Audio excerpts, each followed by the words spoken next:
Sibet, Sibet kazino, Sibet lažybos.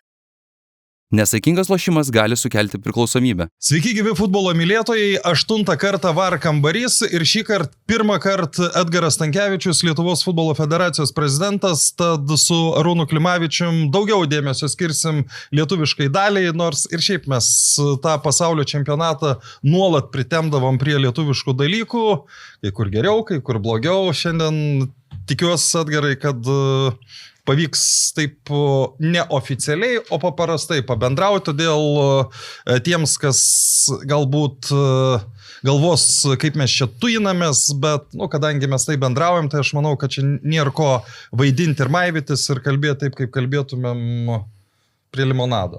Tai labas abiems ir tuinamės. Tik tiek, kad limonado šiandien neturim, bet, kaip sakant, gerai. Edgarai, vykai į pasaulio čempionato atidarimą, ar ne? Papasakok įspūdžius.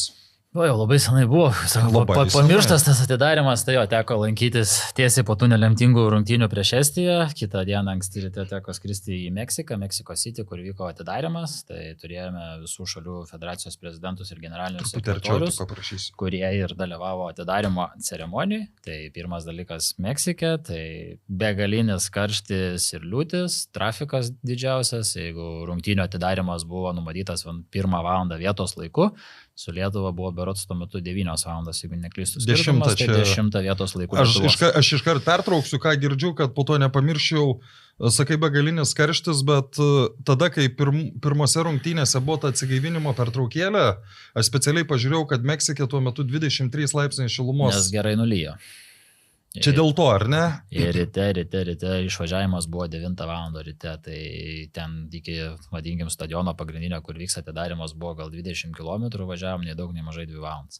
Tai logistika buvo tragediška iš tos pusės, mačiau, kiek fanų pėsti kelis kilometrus ir taip toliau, kažkiek galbūt priminė Stambulę, kada vyko Čempionų lygos finalas, kur irgi buvo didžiausias kamštis, da važiuoti ir ten kilometrą buvo lengviau nueiti negu važiuoti autobus. Tai pirmi įspūdžiai tokie buvo pakankamai slogus, vėlgi ta pati šalis tikrai nėra, kad būtų prabangi ar turtinga, ar matėsi įvairiausių niuansų be važiuojant pakely, o kas vyko jau stadione ar arti to stadiono, tai buvo tikrai ta realybė, kurią tu matai ir galvoji, kad vieną dieną būtų smagu kažką panašaus ir Lietuvoje turėti, kai buvo, vadinkime, iš organizacinės pusės organizuotas atidarimas.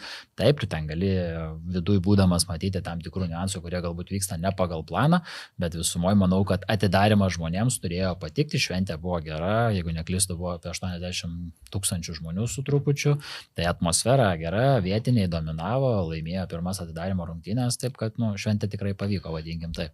Ir dar, kaip minėjai, ne pagal planą, matėsi tas ne pagal planą? Kai tu vėl renginius organizuoji, matai VIPO logistiką ir taip toliau, tai tos tokius užkrito kažkas į akį? Jo, buvo tokių.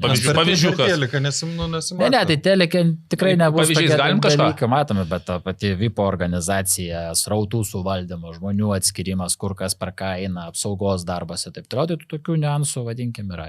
Bet pagrindas buvo davažiavimas iki stadiono ir stadiono priegos, nors prie stadionų, kad tą eilę užmušti ir kad tavo laiko taip nesijaustų, buvo vietiniai ansambliai, kurie ten šoko, dainavo ir ta atmosfera buvo tikrai kuriama.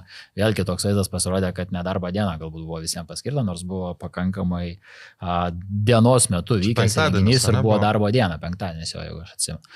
Tai teko sudalyvauti, pasižiūrėjom tas rungtynės ir kitą dieną iš karto anksti ryte buvo visų perskraidinimas į Miami. Miami turėjome FIFA summitą, tai neteko dalyvauti rungtynėse, nes tą pačią dieną pasikeičiau bilietus ir grįžau į Lietuvą, nes nesu aš tas keliauninkas, kaip kiti, tarkim, kolegos, kurie atvažiuoja, pasidaro 2 dienas prieš, 2 dienas po ir taip toliau. Mane asmeniškai tai užknisa tokie dalykai, aš negaliu man vienam, ar ten, kad su pačia Rita, ar kas, jeigu važiuoja iš vykdomo komiteto narių, man tai nėra atostogos, tai yra darbo kelionė, tu pasidarai savo reikalus, ką reikia ir važiuoji. Negaliu aš ten važiuoti sightseeingo kažkokius turus, tie dalykai nema. Tai perskridom į Miami, turėjom 2 dienas produktyvias diskusijas, vėlgi vakarienės. Kažkokių pavyzdžių, kaip Arūnas sako, kas tokio primta, kur, iš tikrųjų reikšminga. Vėlgi visi dalykai dėliojami neoficialiai. Aš sakau, visas geriausias dalykas vyksta prie baro arba vakarienių metu, vėlgi prie ko tas sėdi su prie stalo ir taip toliau. Vėlgi buvo mano atveju Indija, Bangladešas, Pietų Korėja, Filipinai nuo seno turi gerą santykių, vėlgi Europą jau tu daugiau mažiau visų žinai. Tai noras tikslas yra tokiuose renginiuose, kad pabendrauti su kitų konfederacijų vadovais ir su jais užmėgsti ryšį, kur tu galėtum kažkokius bendrus projektus turėti galimybę daryti. Su Bangladešu labai geras santykis tiek prezidentų, tiek generalinių, jau nuo praeitų metų bendravom ir manau, kad irgi tai yra besivystanti rinka, žmonių prasme kokią begalinę rinką, tai manau, kad kažką bendro pavyks padaryti. Tai buvo FIFA summitas, pristatė naujienas, aišku, pagrindinė naujiena buvo apie jaunimo festivalį, kur yra iš tikrųjų labai gera Arseno mintis, Arseno Wengero plus tai FIFA's techninio direktoriaus Steven Martinso, tai mintis tokia, kad yra į vieną lokaciją suvežami visos pasaulio rinktinės, bent jau taip yra norima. Tai bus vaikinų 8x8 formatu 2-11-12 metų gimimo amžiaus, šių metų spalio 22-31 dienomis, kitais metais ateina merginų eilė, lygiai tas pats amžiaus grupė 11-12 galės. Tai tarkim mūsų jaunimui tai būtų nereali istorinė galimybė, kas yra smagu, kad visi bus suskirstoma pagal FIFA reitingą, visi suskirstomi pagal savo krepšilius ir visi žais. Ir turėsim netgi ir pralaimėjus, tu toliau turi galimybę eiti ir laimėti, tarkim, pasaulio čempionato taurę vadinamą jaunimo prasme. Tai FIFA ankstina kiek įmanoma tą dalyką, kad adaptuotis prie tų kiek įmanoma daugiau turėti tarptautinių renginių, tarptautinių rungtynių patirties, ar būtų visai smagu šitame visame reikale sudalyvauti. Kitą dieną buvo daugiau skirta iš tos komercinės pusės, buvo pristatyta nauja ta platforma, kuri yra pagrindinė FIFA, viena iš rėmėjų DAZN, tai vadinama, kas ten, kokios sąlygos yra federacijoms pasirašyti sutartis ir taip toliau per FIFA Plus platformą. Tai tokie susitikimai, jie yra naudingi. Kitas dalykas, kai sakau, vakarienio ar ten prie baro metu su kitais kolegom pašnekė apie politinę situaciją, ką galima padaryti, kokius bendrus projektus ateities, kur galbūt kokį bidą gali bendrą jungtinį pasidaryti ir taip toliau, nes Lietuvai viena jau aplikuotis į kažkokius stambius tarptautinius projektus, manau, kad jau pakankamai esame išnaudoję kreditą, tai dabar matau potencialą su kažkuo kolaboruotis, jungtis ir daryti kartu. Rezimuojant, melavo tie, kurie sakė, kad alus yra blogai, ar ne? Ne, alus visą laiką yra gerai, alus, vynas, viskas yra gerai su šito nealkoholiniu. O jaunimo kokio šaly čia vis tiek reikia didelio aikštyno? Ir aš dar papildysiu, kodėl yra propaguojamas tas 8x8 formatas? Jo, tas formatas yra toks, kaip ir mes su mūsų techniniu su Deividu kalbamės, kad tas formatas galbūt mums ir nelabai toks gal parankus būtų fainiau 11x11. Būtas, ar ne toks? Jo, būtų geriau gal 11x11, plus kad tie amžiaus grupė pas mus kaip ir jau ruošiasi Europos čempionatui U17, tai būtų labai gera patirtis ir pilno formato, bet vėlgi nori surasti tokią vietovę, kad tiktų atitinkama infrastruktūra būtų, apgyvendinimas ir taip toliau. Ir natūraliai tas delegacijas irgi mažina, nenori plėsti dar daugiau, nes galim įsivaizduoti, jeigu visos suvažiuos, tai turi FIFA šiandienai 211 narių. Tai delegacijos susidarys. Dabar kalba apie tai, kad tai bus Azerbaidžanas. Ar tai bus iš tikrųjų Azerbaidžanas ar kažkokia kita lokacija, nežinau, FIFA Councilas turi nuspręsti ir pranešti. Bet čia kai visą laiką atsiranda iššūkių, jau irgi su kolegom kalbam apie tai, nes matėm visas naujienas apie tai, kad yra atlaisvinimi dalykai. Žinau, kad ta pati Rusija yra užsiregistravusi dalyvauti šitame turnyre. Aišku, pagal reitingų žiūrint, jie berods yra 37 ar 8 pasauliu vis dar. Tai tikėtina, kad mes būsim visai kitam krepšelį. Netikėtina, iš tikrųjų ir būsim, tai mes su jais nesusidursim, bet irgi gali būti klausimas, kad ir nedalyvausim, jeigu jie tikrai dalyvaus, dais ir taip toliau. Kitas dalykas, kitos nacionalinės rinktinės. Ir kalbėsiu, su Lenkų generaliniu irgi sekretoriumi ne per seniausiai kalbėjau apie tai, sako, ką jūs darysite, ar planuojate dalyvauti ar ne, tai irgi ateitis pakankamai neilga parodys, ką darys. Šiaip labai geras kampas, ar ne, tai Rusijos dalyvavimai. O ką, pavyzdžiui, kalba tokie kaip Bangladešai ar, nežinau, Filipinai, kas ten dar su kuriais tenka bendrauti? Jiem yra sunku, iš tikrųjų, suvokti, jiem bandai aiškinti, jie turi savo tam tikrus, vadinkim, tos konfliktus karinius ar vienokius ar kitokius ir visi gyvena per savo prizmę, jam labai sunku įsivaizduoti. Taip, jie girdėjo, jie matė, tu jam paaiškini, kas vyksta ir jie kaip ir tave palaiko tuo metu, bet jie tikrai taip neišgyvena. Aš įsivaizduoju, kad yra daugiau mažiau, kaip mes žiūrim į kokį, arba žiūrėdavom į kokį Sirijos karą, ne? Tai čia net nebejo energijų. Tai yra čia nereikia jazai, tai yra europiečių, kurie, sakykime, tu paaiškini, kad Vilnius yra 40 km nuo Baltarusijos sienos ir sako, jūs taip arti, sakom, čia jo. Ir vėl su tais pačiais europiečiais, kai tu kalbi, kai yra tas bendras supratimas ir bendras palaikymas, bet turim pavyzdžių, kada kitos mums visai netolimos šalis žaidė su ta pačia Baltarusija praeisiais metais savo namų rungtynes su žmonėm, su sirgaliais savais ir taip toliau. Yra. Ir šiaip į ateitį žiūrint, manau, šitas vasaros mėnuo, baigsis čempionatas, bus labai įdomus laikotarpis, nes tikrai tų tokių karštų topikų arba tų temų yra labai labai daug, tiek iš UEFA's pusės, tiek ir iš FIFA's pusės. Čia dėl Rusijos, Baltarusijos? Ar? Dėl šito atlaisvinimo, politinių prasme irgi daug ir tai bus labai įdomus ruduo. O kuri struktūra stipriau stovi tuo klausimu, ar FIFA ar UEFA labiau? UEFA, aišku. UEFA, ne? Nu, tai natūralu, bet... Normalu, tai, bet vėlgi turim suprasti, kad spenduoja narį, atspenduoja, šalina, sustabdo narystę, tai FIFA. Ir čia šitoje vietoje UEFA kaip ir per daug nesprendžia. UEFA klubai.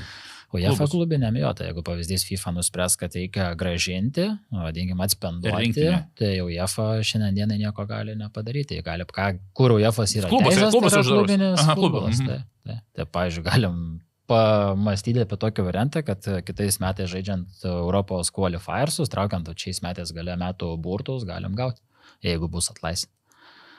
Okay. Ir matosi, kad tarptautinės organizacijos jau pakankamai laisvai tą dalyką žiūri ir jau vieną po kitos. Tai po uždarimo, manau, prasidės irgi judesys futbole. Teko jau kalbėti ir su FIFA's atstovais. Jie tą žiūri labai paprastai, kad tas žingsnis ateis. Ir tu jiem bandai sakyti, aiškinti mūsų Europos poziciją ir jie, žiūri bendrai ir ką daro kitos, jeigu jau tarptautinis olimpinis komitetas, jeigu kitos sporto federacijos tą pasidarė, manau, kad laiko klausimas, kada ir FIFA tą dalyką padarys. Bet gerai, darykim prielaidą, kad leidžia dalyvauti ir mes, ten buvo nesužaistos rungtynės prieš Baltarusiją, bet, sakykime, vyksta ten to paties pasaulio čempionato atranka ir vyrų rinktiniai reiktų žaisti. Nežaisim. Ta prasme, čia būtų galima... Tai tiek su tais mes tikrai nežaisim. Kitas dalykas, dabar pasaulio, baigėsi, tai dabar nebus pasaulio čempionato atrankos, bus vėliau, dabar bus Europos čempionato atranka. Įsivaizduokim situaciją, kada į pogrupį, vis tiek Europos komandos gaus. Bet dabar irgi turbūt pagal reitingą jau... Tai bet mes vis tiek galim gauti. Dabar, kad ir bus pagal reitingą pirmas 36 ir tada 37, 54. Tai mūsų atveju dabar kol kas mums, vadinkim, per daug ir negrėstų po to pakeitimo įvykus. Bet kitos Europos šalis, aš nežinau, kaip jos elgs, patekusios į grupę kartu su viena ar kita valstybė. Čia bus niuansų ir bus labai įdomu stebėti. Grįžtam prie vienos minties, sakė Edgarai, kad norėtus tokio atidarimo, ar ne, kai pasaulio čempionato. Sunku įsivaizduoti, kiek tas dalykas pinigų kainuoja. Tai kaip viskas atrodo iš finansinės pusės? Stipriai. Ir mums kol kas nepakeliamai. Tai dėl to ir... Sakai, pasižiūriu vėlgi, kiek yra pinigų investuojama į tą produkto sukūrimą, tą šou padarimą, seilė, tysta, baltas pavydas, bet aišku, tu ten gali daryti racionaliau, protingiau ir pasiekti panašų efektą. Vėlgi dabar uždarimo ceremoniją girdim, kas joje pasirodys, kiek laiko jinai užtruks, kokios žvaigždės pasaulinio lygio bus, tai bus kažkas nepakartojama. Tai kiek tai kainuoja, tai kainuoja nežmoniškai, bet vėlgi bilietų kainos, transliacijos, komercinės teisės gaunamos atgal, visą tai atperka ir matom. Gyvai finalas ar per televizorių? Gyvai, rytoj anksti ryte skrydis ir bandau vykti, stebėti finalą. Kur čia naujajam Jersey vyks, ne? Tai. Dėl to, kad turim jau irgi vienas iš signalų, šeštadienį pusryčiai visų federacijų kartu. Tai yra apie ką pakalbėti, yra kas bus priimta, nes girdim visokių niuansų, kas liečia ir patį FIFA's prezidentą ir taip toliau. Tai man bus labai įdomus politinis savaitgalis. Gerai, jeigu jau apie tai užsiminėjai, tai turbūt einam pagal tai. Ar nesusidegino FIFA prezidentas šitam pasaulio čempionate? Sunku bus jam, bus labai sunku ir iš tikrųjų tas, kas girdi, tu jį supranti, vėlgi man ten nesant viduje sunku pasakyti, sakau, buvau vienose rungtynėse, kelias tas dienas teko, ką matau iš žiniasklaidos, kas vyksta, pabendrauju su kolegom, bet tas bruzdesys iš Europos jis yra jaučiamas, nes su vienu kolego teko kalbėti apie tai, kas bus, ar jūs palaikot Džanio kandidatūrą, nes labai buvo paprastai, buvo palaikymas išreikštas FIFA's prezidentui prieš kongresą Vancouverį kongresas, jeigu neklystu, buvo gegužės pradžia, balandžio pabaiga, kažkas tokio. Tai tam laikui mes buvom visi parašę support leterius, tą vadinamą, kad mes palaikom Džanį ir jis eina į perrinkimą, vadinkim labai paprastai. Ir kongrese buvo paminėta, kad 203 berods ar 201 valstybė, federacija atsiuntė tos vadinamus support letters Džani. Ir apie tai net nebuvo kalbama, kad čia kažkoks kandidatas gali mesti iššūkį, ar bus kažkokių opcijų kitų ir taip toliau. Ir vieningai, buvo pritarta, kad Džanis pats ištransliavo, kad jisai eina į perrinkimą. Dabar girdisi įvairių gandų ir žiniasklaida jau net pradėjo iškėti tam tikros pavardės. Kokios pavardės? Tai tas pats Šeferinas, bet aš tikrai nemanau, kad Aleksas jisai bus, manau, perrinktas UEFA prezidentu ir kas yra logiška ir nemanau, kad yra tikslas jam eiti. Kalbinamas yra tas pats PSG savininkas vadovas Naseras, kur tikrai yra stipri ir įtakinga asmenybė, bet tie pirminiai šaltiniai sako, kad galbūt neis. Vėlgi buvo spaudoje paminėta apie tai, kad jeigu iš Europos žiūrėti ir čia Europą turėtų diktuoti vadinkim sąlygas, dėl to, kad tie sprendimai buvo nukreipti prieš Europą. Tai normalu, kad UEFA turėtų reaguoti ir kažkokį prieš kontrą savo kandidatą pasiūlyti. Kalbam apie Varšuvos Legijos komandos savininką irgi Lenką. Beje, teko Monake su juo bendrauti, tai visai įdomus prezidentas klubo, jis yra viceprezidentas klubų asociacijos Europinės. O FIFA, kai rinkimai būna, kas iškelia antrą kandidatūrą? Nariai. Pavyzdžiui, Lietuva gali iškelti? Jo, gali. Yra procedūra, yra terminas iki kada, terminas, kiek aš atsimenu, yra galbūt iki lapkričio ten to vidurio ir tu gali iškelti kandidatūrą. Viena asociacija, vienu balsu iškelia tiesiog. Taip. Kitas dalykas, vėlgi, taigi dabar yra pasikreipimas, kad ištirti ten tą buvo, nebuvo, kišimasis ar taip toliau, tai čia gali būti labai, sakau, visokių įdomių dalykų. Bet aš šiaip galvoju. Ir čia ar jisai sudegino, ar jį sudegino, ar čia, tas santykis visą laiką visi sakydavo, kad tai yra per artimas santykis su JAV prezidentu, kad anksčiau buvo per artimas galbūt santykis su Kataru, kada vyko čempionatas. Iš dalies aš tą suprantu ir bandau kažkiek pateisinti, nes to organizuoja ir normalu, kad tu bendrauji su to top, vadinkim, valstybės pareigūnais. Taip, tą, ką pasakė Trumpas, nežinau, kokią formą ar kaip, truputį gal per daug pasakė, jeigu iš tikrųjų buvo, ar čia bandė padžiazuoti ir pasakyti tai, bet aš netikiu, kad ant tiek būtų, kad čia skambintų, sakytų vieną ar kitą variantą, gal buvo pokalbis tiesiog ir taip, bet kad tas sukels pasiekmių, tai be abejo. Bet aš čia nesuprantu vieno momento, dabar nukentėjo kaip ir Europos rinktinė, bet iš esmės visam pasauliui turėtų būti tai signalas, kad yra žaidimas ne pagal taisyklės. Kodėl dabar tam pačiam Bangladešui turėtų tikti toks, net nežinau, kaip tiksliai įvardinti. Europa visą laiką buvo, tokia, kur yra labiau nepriklausoma, tarkim, FIFA atžvilgiu. Turtingesnė ir prasme. Nes vienintelį gal išreiškia tą nepasitenkinimą UEFA, kur siuntė. Visos kitos, tarkim, su visa pagarba Afrikos konfederacijai ar ten, nežinau, mažesniem Azijos konfederacijos narėms, jos didžiąją dalį finansavimą gauna per FIFA. Ir jie į FIFA žiūri, kaip į, nežinau, maitintoją. Tai gerai, bus ne. Tai čia jeigu bus kažkoks kandidatas, jeigu jisai bus, vadinkim, tai čia bus, manau, kad iš Europos ir per UEFA's prizmę. O gal ir nieko nebus, tai labai įdomus bus, sakau, savaitgalis, kur tu jau pajausi tam tikras nuotaikas, ar čia bus kažkoks, vadinkim, susipriešinimas ar ne, bet kad, kai kalbama, ar Aleksas ryštųsi eiti į FIFA's prezidentus, aš galvočiau, žinant jį, manau, kad ne. Okay. Pereikim prie kitų dalykų. Prieš prasidedant šio pasaulio čempionato atranką į Lietuvos futbolo federaciją rinktinė iškėlė tikslą dalyvauti čempionate. Ar tikrai mes galim apie tai svajoti?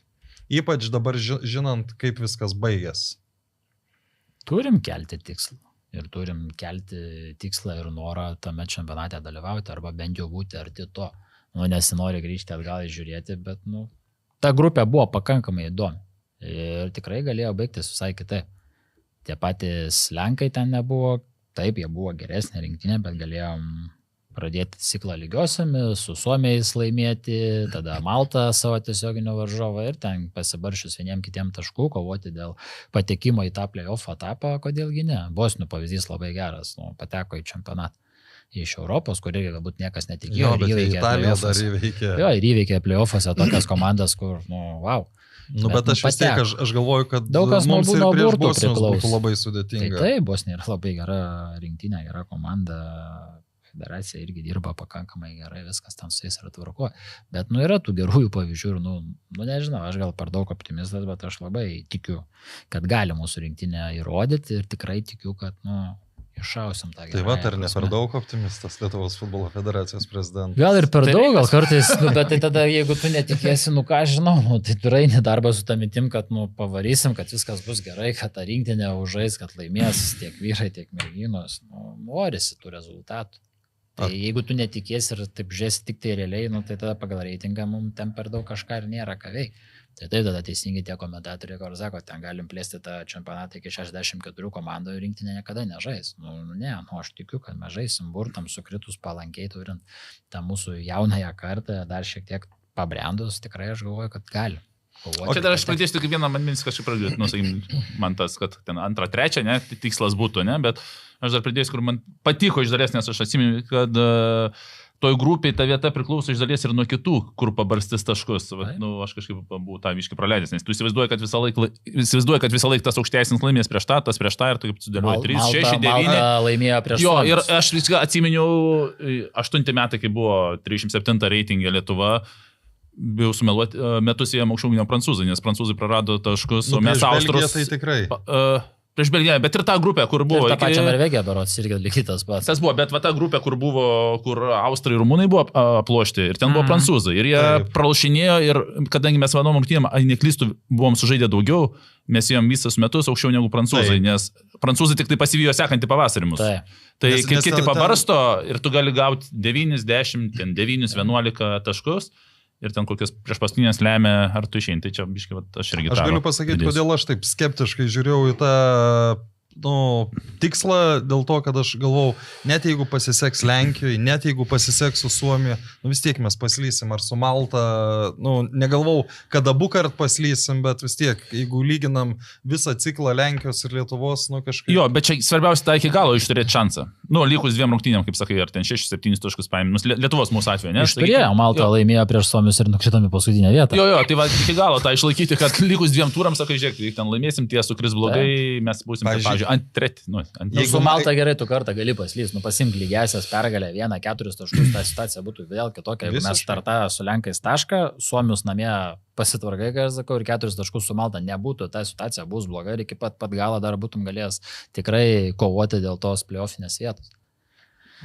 Savo laidose mes pakankamai daug kartuojam Kanados pavyzdį, kuriuo galėtų sekti Lietuva, aš nežinau, tu Arūnai, primink, dėl ko mes apie tai kalbėdavom. Kad ten vietinis nėra labai, kaip čia, išreikštas, bet irgi dar vėliau po tos laidos dar daugiau, ten iš tikrųjų labai daug yra gimusių užsienį.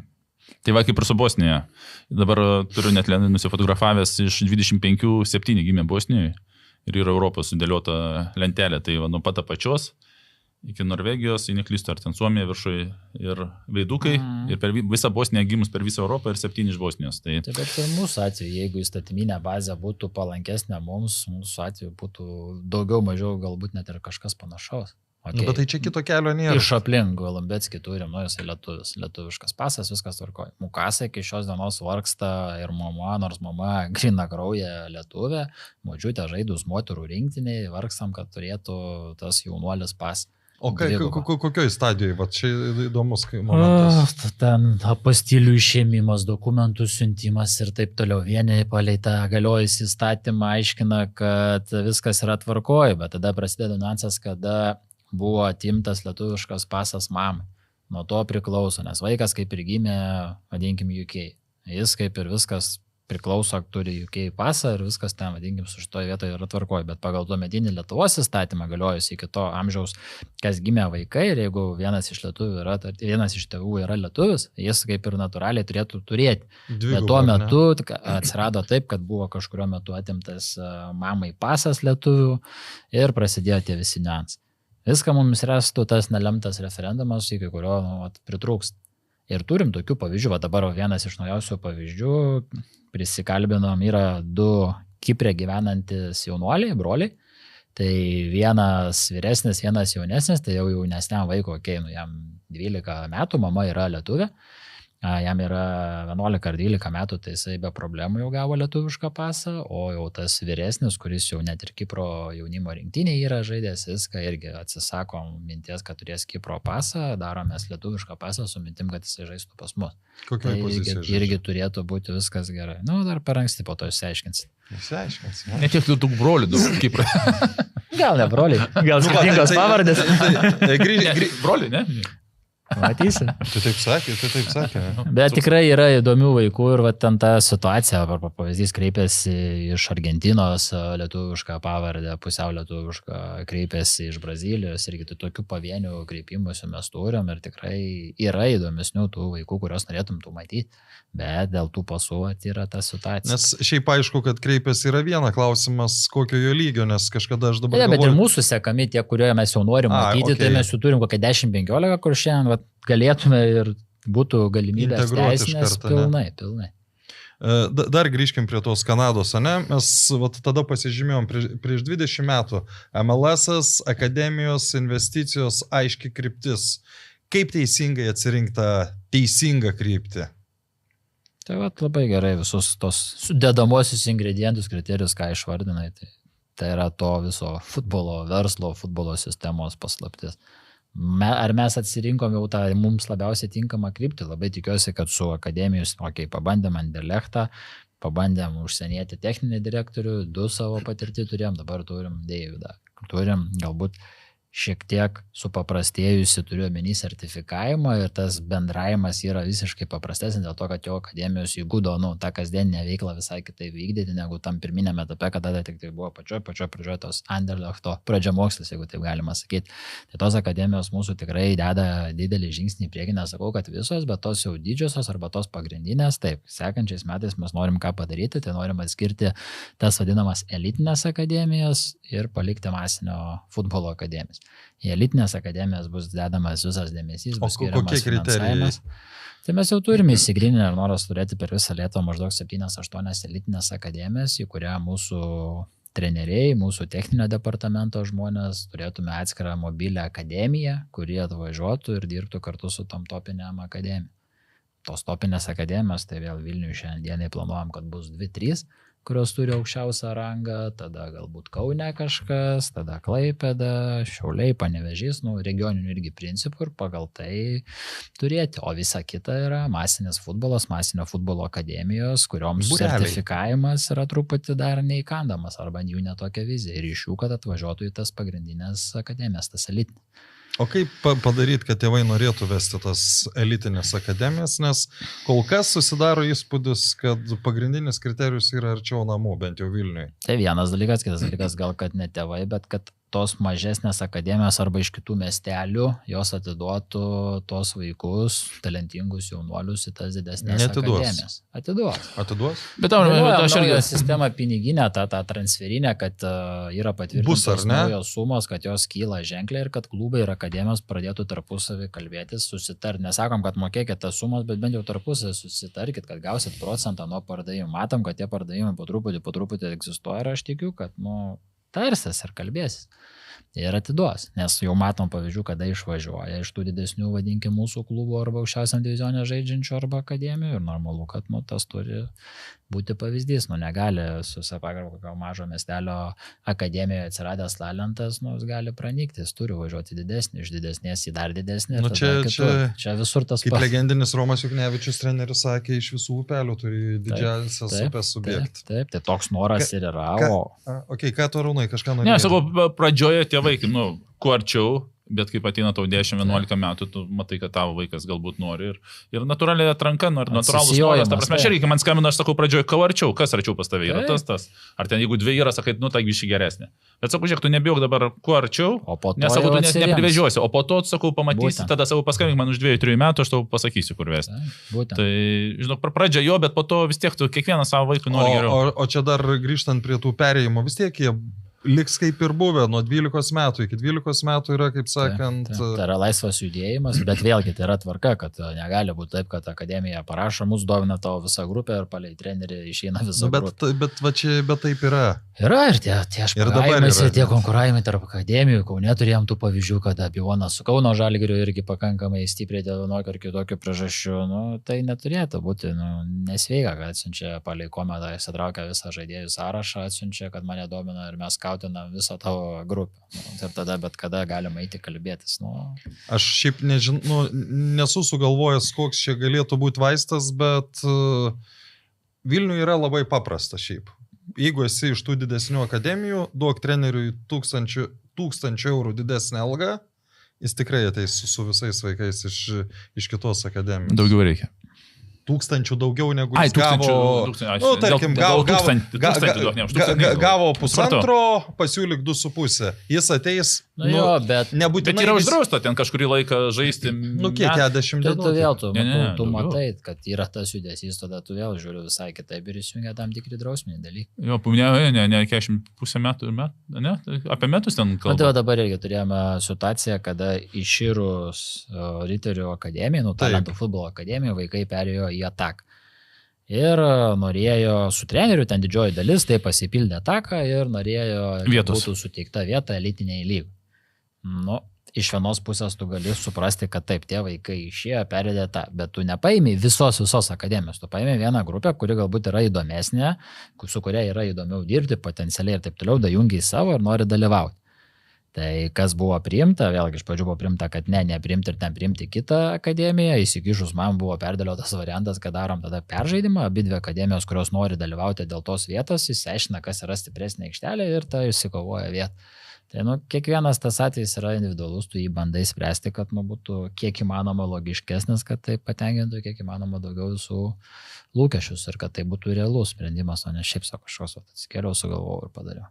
Ok, grįžkim prie čempionato, kadangi jis artėja į pabaigą ir atsižvelgiant į mažiukų pasirodymus, Lietuva po šio čempionato yra arčiau to čempionato ar toliau?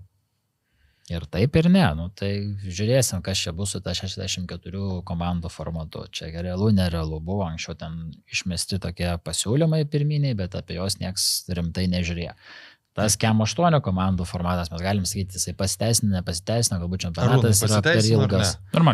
Normaliai, negali sakyti, jo 100% pasiteisina, Aš tik pridėsiu, kad 64, kodėl, sakykime, ar 48 ar 64 mažai, dasidės komando, ne, bus populiarumas tose šalyse didesnis, kažkam viltis didesnė, bet dabar išeina iš grupės 2 ir kai kur 3, tiesiog vėliau išeis 2 ir viskas tas nieks nesikeičia, dasidės, kiek čia 40. Dasidės rinktinių kažkiek. 3-4 ar 5. Golden variantai neišeis trečią komandą, nes dabar iš grupės... Bet supranti, bet čia tas irgi svarbus momentas. Mes liko 2-3 dienos iki grupių etapo pabaigos, mes dar daug nežinomųjų turim. O čia, sakykime, bus, Bet iš Europos čempionatas. Taip, bet dabar būtų Prancūzijos, Norvegijos grupė. Tie turi po 6 taškus, tie po 0. Tai viskas. Tai visą laiką bus pliusų minusų. Tu iš vienos pusės rasi pliusų, iš kitos minusų.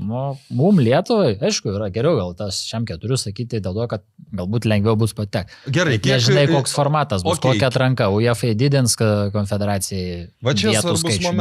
Jeigu lieka tas pats, o tu plėti, tai mum Europai, tas pats. Nes būtent, kai iki 48 komandų padidino, atrodo, tokie italai negali nepatekti, ar ne? Bet kai tu pažiūri, kiek Europai padidėjo vietų, tada tu supranti, kai iš esmės nieks nepasikeitė. Tarp savaitgalį vienas iš tikslų su nauju italų prezidentu susipažinti, nes turi buvęs tautinio olimpinio komiteto vadovas, tai Daina yra labai gera draugė su juo, tai atsimenu dar nuotrauką turiu, tai reikės pabendrauti, nes ten po to nepatekimo buvo atsistatydinimas prezidento ir dabar jau išrinko naują. Tai irgi noras yra užmėgsti, nes anksčiau tai mes su Italija labai kažkokių didelių ryšių neturėjom. Tai kas yra keista, nes šiaip tai daug vaikų išvyksta, ne? Tai vėl. Viskas yra nuo politinio užėjimo ir nuo personalijos, kas yra už federacijos vairo. Aš atsimenu, kaip pavyzdys Bonekas, legendinis žaidėjas Lenkų. Jisai buvo prezidentas ir buvo prieš tai generalinis. Ir kokį mes tada turėjom, vadinkim, santykių su federacija ir kokį mes turime dabar. Šitas prezidentas šiek tiek silpniau arba silpnai kalbantis angliškai, bet generalinis viskas nusiteikimas visai kitoks yra požiūris. Ana vadovybė į mus, vadinkim, žiūrėjo taip, kad mes čia su jumis, mes esame čia su šitais, ir nuo žmogaus ir priklauso, arba vokiečių ankstesnysis prezidentas su šitais gali kalbėtis, viskas nuo personalijų ir jų paprastumų priklauso. Ir per tai tu gali susidėlioti visus kitus niuansus. Tai su tokia Italija užmesgus santykiai, arba Portugalų prezidentas irgi ten easy su juo dabar gali kalbėtis. Tarsi mes daug kas atpiko, ar ispanų ten dabar. Gerai, ką Lietuvai duoda santykiai su tokiom didelėm šalim? Tai vienas dalykas yra politinis atstovavimas, kur tu su jais sėdi prie vieno stalo ir tu gali pareikšti savo nuomonę, kad tu mažiukas bus esi ir jinai išgirsta, bus ne? kažkiek išgirsta. Kitas dalykas, vien jau tai, kad tave prie to stalo prisileidžia ir tu esi su jais, jau yra tam tikras įrodymas, o nesėdi ten su kažkokiais, kur tu supranti, kad ten tavo vieta. Buvo labai geras pavyzdys Vancouverį, tam pačiam per FIFA kongresą, turėjom vakarienę. Ir gavosi, kad visi susėdom jau po kongreso vakarieniauti, susigrupavom maždaug ir Baltarusiai gavosi vieni sėdi prie to stalo. Tai prie jų atėjo Velsas, berods, jeigu net ten neklystu kaip pavyzdys. Nes jeigu angliškai prašiau gaudys.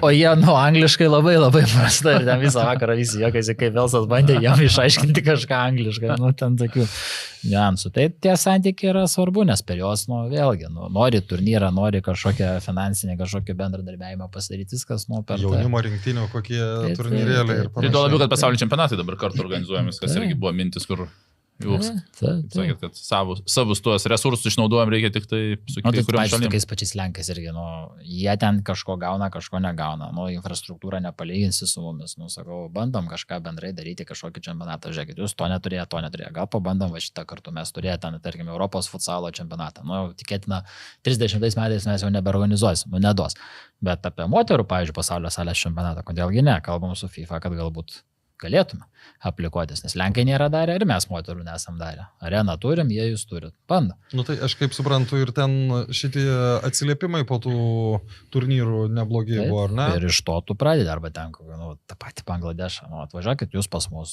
priimsimės, jūs sužaidžiam, turėsim reitingą taškų. Tarp kitko, Bangladešas pirmą kartą istoriją išvažiavo į Europą šiais metais per birželio mėnesio langą ir turėjo pirmą išvyką į Europą, spėkit su ko žaidė.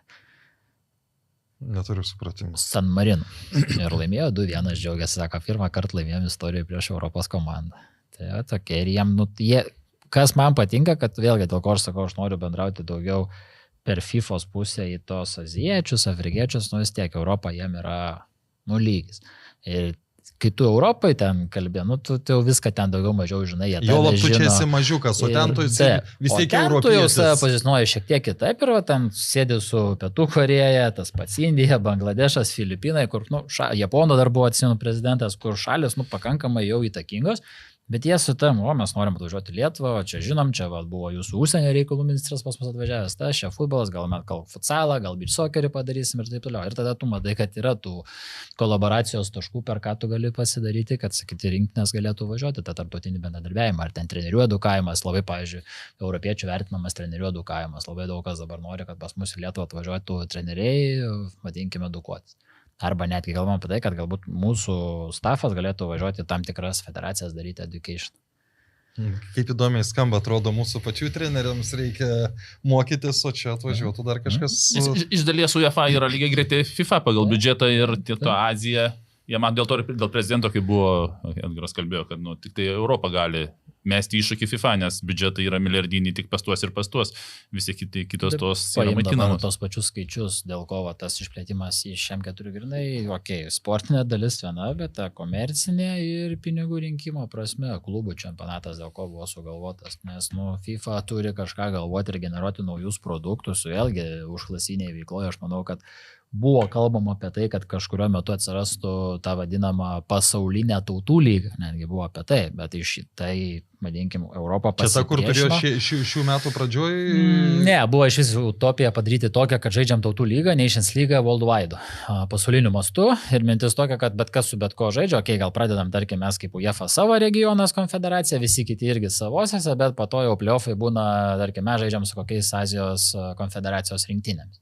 Ir susitinkam, ten playoff ir taip toliau, bet buvo nugesintos tos idėjos, tos mintis ir ne, ką padarė FIFA padarė FIFA Series turnyrą, kur iš įvairių konfederacijų suveža į vieną vietą ir 4 komandų mini tokie turnyrai dėl trofėjaus. Tai mes kur norėjom, kad dalyvauti, bet mūsų niekas neatsirinko. Kodėl ten, aš nesuprantu, kodėl gali pasirinkti ar nepasirinkti? Rinkos dydis, pinigai, komercija. Bet ta prasme, čia nebuvo taip, kad visi turi dalyvauti, ne? Čia nėra privaloma, čia, kad vis susidurėm problemą su draugiškų rungtynių organizavimu, vis sunkiau jas yra susiorganizuoti. Didėjai nenori žaisti su mažiukais, žaisti mažiuką su mažiuku vėlgi nėra patrauklų, nei iš finansinės pusės, nei iš komercinės pusės. Bilietų neparduosi. Sucentralizavo, padarė kaip po turnyrą, padarė tose šalyse, kurių vyriausybės ar ten miestai skiria pakankamai nemažai finansų, yra didelės rinkos, kad galėtų žiūrėti, vis tiek atvažiuoja europiečiai, nes tai, man atrodo, lygtais tam pačiam Bangladešė žaidė, kaip pavyzdys tą savo FIFA serijos. O kaip beje, yra tekę girdėti, kaip jis pavykęs, nepavykęs? Pavykęs, fainai buvo ir tai, man atrodo, netgi, jeigu bijau suklysti, antrą vietą lygtais užėmė, kad laimėjo pusfinalį, o finale pralaimėjo. Ir tikrai, yra fainai. Ir aš irgi, laukiu, susitarėm preliminariai, kad kitam editionė mes būsim, tai jeigu bus kas 2 metus, tai jeigu buvo 26, tai 28 metų kovo mėnesį turėtume dalyvauti. Ir būtų smagu, nes tada tu žaidi su kitom konfederacijom, daugiau mažiau žaidi palei savo reitingą su tom šalim ir su, tarkim, Azija ar ten Afrika, tu su savo reitingu, aš manau, kad gali būti konkurencingas, pasirinkti taškų, iškovoti trofėjų, stadionai yra dideli, auditorija didelė, patirtis. Čia, man atrodo, Kazachstanas laimėjo, ten visi džiaugiasi, ne? Pasakysiu tenais. Nežinau. 8 berods buvo turnyrai, tokie mini turnamentai padaryti. Tai gerai. Ir dar, man klausimas pas Aurimai, čia nėra 64, ne, gali būti išsiplėsti ir dabar išsiplėtė ir suprantama, kad FIFA, kaip daugiau surenka pajamų. Bet tas atsilė, kaip čia vis tiek susirinkimai būna, planuoja atsiliepti, pavyzdžiui, federacijos biudžetą, dabar yra, tie gaunat ir per projektus gaunat, ne? Tai jeigu, pavyzdžiui, FIFA forwardas visą laiką planas yra, kad tada per FIFA forwardą didinti tą projektinę veiklą, kad jinai nedaug, bet, pavyzdžiui, vėlgi, kai tu palyginsi, kiek UEFA reinvestuoja atgal pinigų į klubus, į klausimas. FIFA, tai UEFA į vieną pusę. Žymiai didesnė pinigų suma. Nes, sakykime, iš tų pasaulio čempionato, ten turbūt 2 kartus pakėlė, pusę karto pakėlė, ne? Tai realiai federacijos... Bet pakėlė tom komandom, kurios dalyvauja čempionate. Taip, jiem daugiausiai išdalina, bet tokio kaip LFF. Kaip Lietuvai, ne? Tai net realiai iš principo net kitie metai... Per projektinę veiklą, kaip pavyzdys ten FIFA forwardas, jeigu ten ciklas... Aikštutė atidarė... 10 milijonų, tai gerai, ten gali naujam cikle tikėtis galbūt ten 11 milijonų. 11 milijonų, ant 4 metų milijonas prieaugis, tai po 250 tūkstančių per metus. Tai tokie. Bet ir tai yra gerai, geriau. Ne, aš suprantu, bet tu matai, kokius skaičius milijardus, 1000 FIFA arenų per pasaulį. Papildomai uždirba, padarom tokį projektą. 1000 per pasaulį, gal planuoja daryti dar ir antrą 1000, pasižiūrėsim. Tai Lietuvoje vieną atidarėte? Tai mes 2 turėsim Lietuvoje, jau esam įsimušę, vadinkim, galime. Vilniaus rajone ir dabar rugsėjį darysim Kauno rajone, Domeikavą. Tai pasižiūrėsim, gal dar pavyks porą gauti. Tai per tokią papildomą, bet čia nėra, kad kur milijardus matai ir tikėsi, kad dabar milijonų daugiau. Vėlgi kalbėjau su komandom, su tais pačiais, pavyzdžiui, Bosnijos teko kalbėti, tai jei kiek dabar bijau sumeluoti, kiek kiekviena komanda gavo pasiruošimui pinigų. Nežinot? Pasirašymui? Kad tos komandos, kurios pateko į World Cupą, jos gavo papildomą pinigų sumą grinai prie pareigų. Nežinau, klubui duoda. Ne, už čia 10 tūkstančių. Šitą. Kad važiuot 2 milijonus, gal ar 2,5 milijono. Kad pasiruošti stovyklom, ne? Jo, kad nes didžioji dalis važiavo į Ameriką, ruoštėsi taip toliau, tai tie patys Bosniai sako, mums jų neužteko. Neužteko tokių išlaikymų, ten dienpinigiai žaidėjams ir taip toliau, sako, mes išleidom kur kas daugiau, nors atrodo, pinigų suma visai yra. Ir atrodo, tu šiandien pasaulinį čempionatą turėtum uždirbti. Jo, o kitas dalykas, kas ir buvo, ir čia irgi niuansas, apie kurį daug kas nekalba, mokestinė pusė, nuo tų pinigų, kurios, tarkim, federacija gauna, laimėjus arba patekusi ten grupės, už pergalę į kitą patikimą, dar turi susimokėti mokesčius. Tai čia ir klubai jums tas pats yra gerai. Ne. Čia dėl to, kad tu Amerikoje yra didelė mokestinė sistema. Tai va irgi ir dar priklauso nuo to, kur tu žaidėjai. 2 milijonus. Kadangi skraidėjai tarp valstijų, tai ten irgi labai yra dideli niuansai ir sako, mes iki galo nežinom, kaip tas dalykas veiks. Tai tas pas Bosnijos federacijos vadovas sako, jeigu mums paims ir nuims nuo tos visos iškovotos 40%. Kem 5%. Kas yra realu? Kas yra realu, tai sako, tas prizas tada gaunas vėl toks, apie nieką. Kai čia planuoja, kad kažką užsidirbsi, atiduosi žaidėjams bonusus ir taip toliau, ir dar kažkas liks federacijai. Tai sako, žiūrėk, kad dar skolose neliktume po viso šito čempionato, jeigu bus tokia mokestinė bazė. Nes aš dabar galvoju, Valančiūnas, kai buvo Toronte ir iš Toronto neatsimenu, kuris persikėlė, kad Joko į Memphį, man atrodo, ar ne? Taip. Tai kad pagal jo kontraktą jam ten turėjo likti kišeniai per metus ar $1,000,000, kažkas tokio. Gerai, mes netrukus keliausim prie pusfinalių, kurie įvyko užvakar ir vakar, bet dar prieš tai...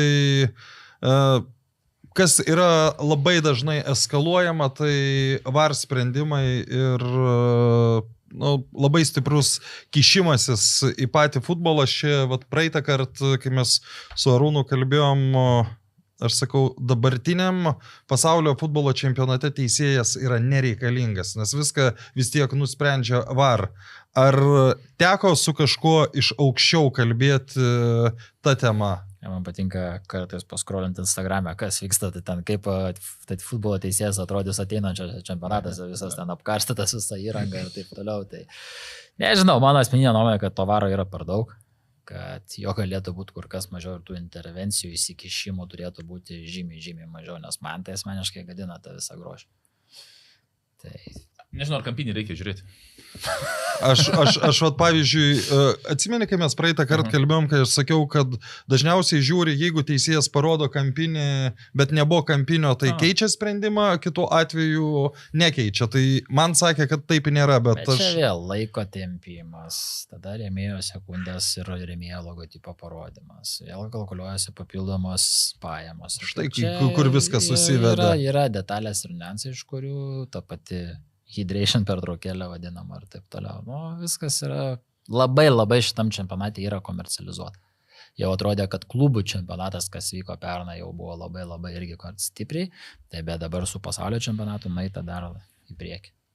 Mes vėl man mintis buvo, kad jeigu jau parduodi brangiai, galėtų ir tom asociacijom padalinti yra. Nes FIFA ir yra asociacijų, kaip čia, suėjimas. Tu iš esmės... Ten, sakau, tie pinigai auga, bet ten jie neauga, kad ten būtų labai jau dramatiškai į viršų, kad tu... Nes mes kalbam apie milijardus, yra 211 asociacijų. Asociacijų, ne? Tai visiems po milijoną, kaip paauga. Ką prieš tai kalbėjom, tarkim, halftime break show'as, ne? Kiek ten bus pinigų išleisti. Bet ar teisybė ar neteisybė, kad FIFA šiemet iš to neuždirbs dėl to, kad kontraktai jau anksčiau buvo pasirašyti.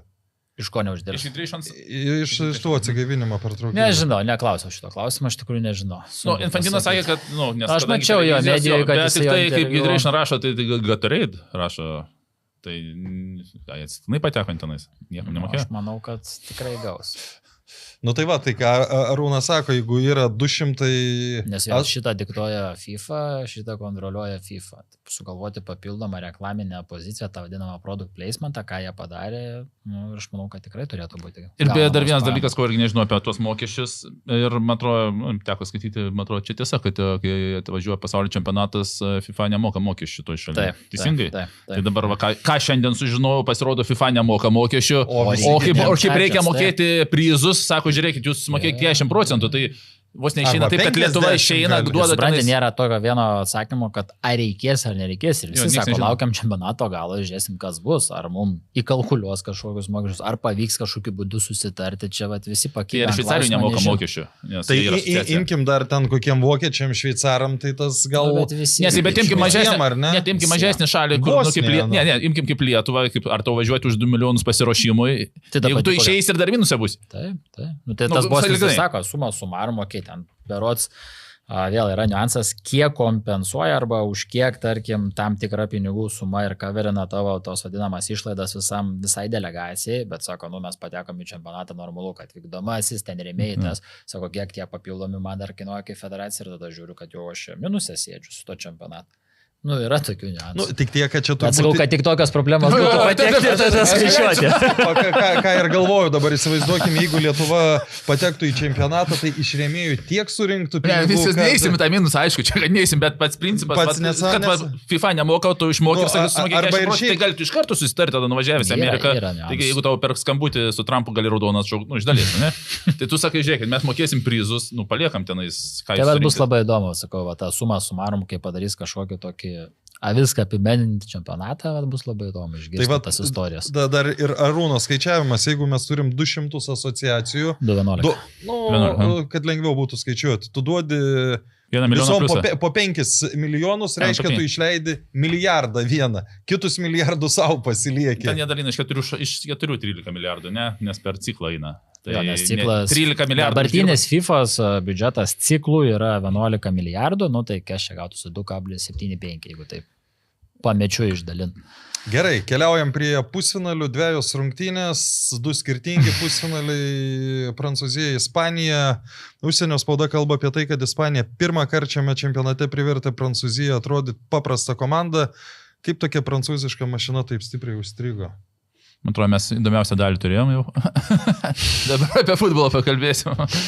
Tai jo, pamiršau klausimą, žinau. Kaip tokia prancūziška mašina taip užstrigo? Kaip taip užstrigo? Aš manau, tos rungtynės labai gera dalis futbolo analitikams ir bendrai pažiūrėti antrą, trečią kartą, kaip sustabdyti individualiai stiprių žaidėjus ir kaip buvo sustabdyta, nes iš principo, kaip tu vieną kartą žiūri, kaip žiūrovai, aš irgi žiūrovas savęs skaitau, žiūri ir tu supranti, atrodo, neįmušė. O kur buvo dvigubinama, kur tenais, kodėl, atrodo, kaip ispanai atakuoja ir turėtų už nugaros būtų erdvių praradus kamuolį ir ten, kaip turi Dembelė arba MVP, ne, ir visus tuos greitus saugus polėjus ir atrodo, turėtų išbėgti.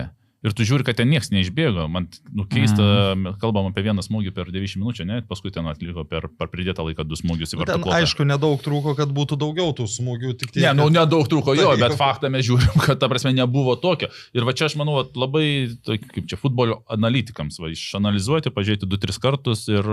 Tai Lietuvos netgi atveju, tas prasme, mes irgi kartais turim stiprius, ne? Ir kodėl vienas pasijungia, kodėl kitas...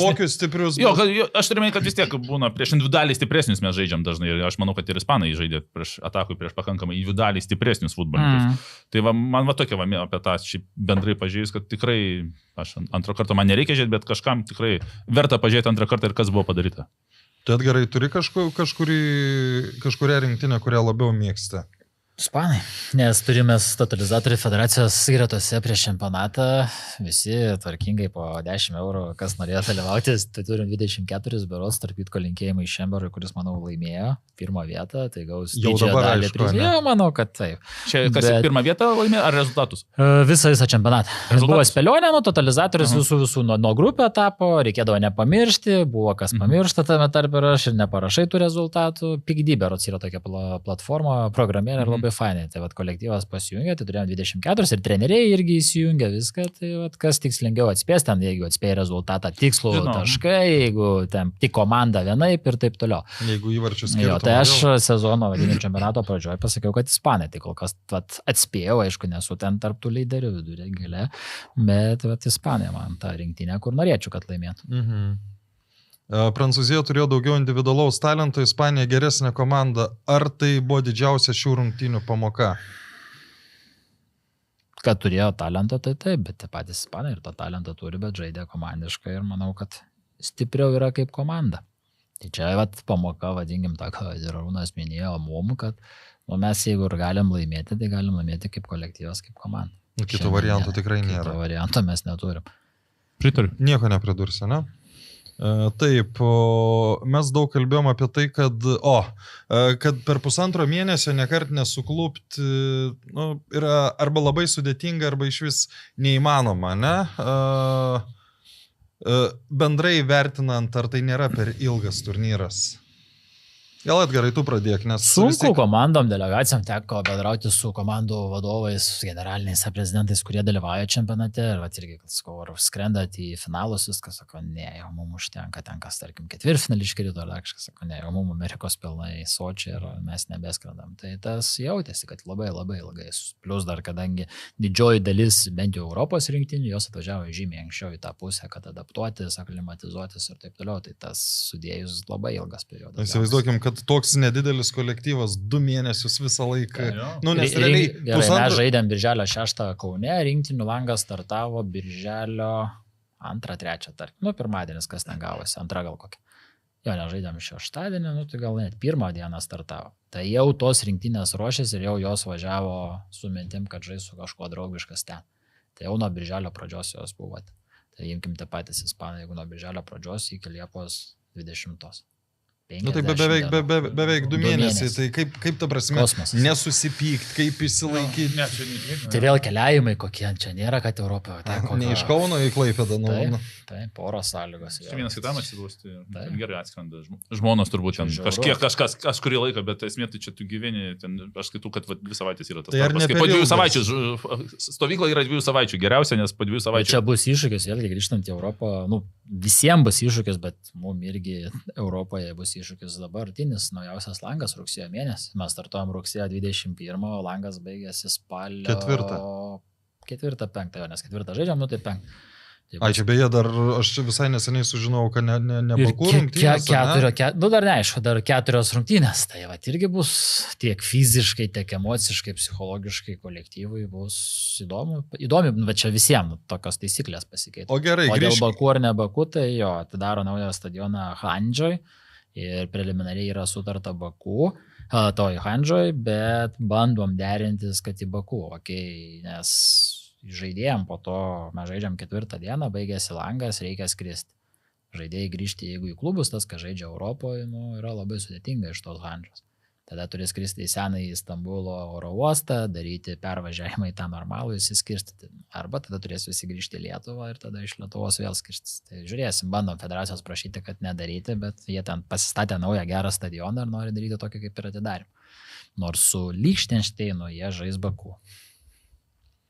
Nu, tai vėl grįžkim prie tų KEM 8 ir šiam 4 komandų. Tai jeigu bus ne 48, o 64 komandos, tai dar labiau įsiplėstų tas... Tai vėl, Aurimai, klausimas formatas. Kaip tas formatas atrodys? Bet tada jau dabar, pavyzdžiui, aš grupės rungtynių, kažkurios dalies nemačiau, nes tiesiog jų per daug jau yra, kai ten per vieną dieną kiek po 4, po 5 būdavo rungtynių, dabar aš jau net nepasakysiu. Tai tu ta prasme tu visų neįžiūrėsi. Tai jeigu norėsi, kad liktų tas pats 1,5 mėnesio, tu turėsi, reiškia, dar daugiau sugrūsti grupės rungtynių. Į grupės taip vėliau nebe.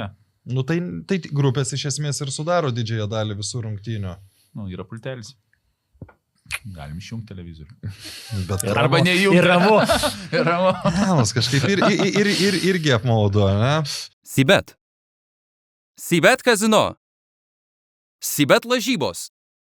Nesaikingas lošimas gali sukelti priklausomybę. Tai per ilgas ar ne per ilgas? Toks klausimas buvo. Per ilgas ar ne per ilgas? Įdomiai.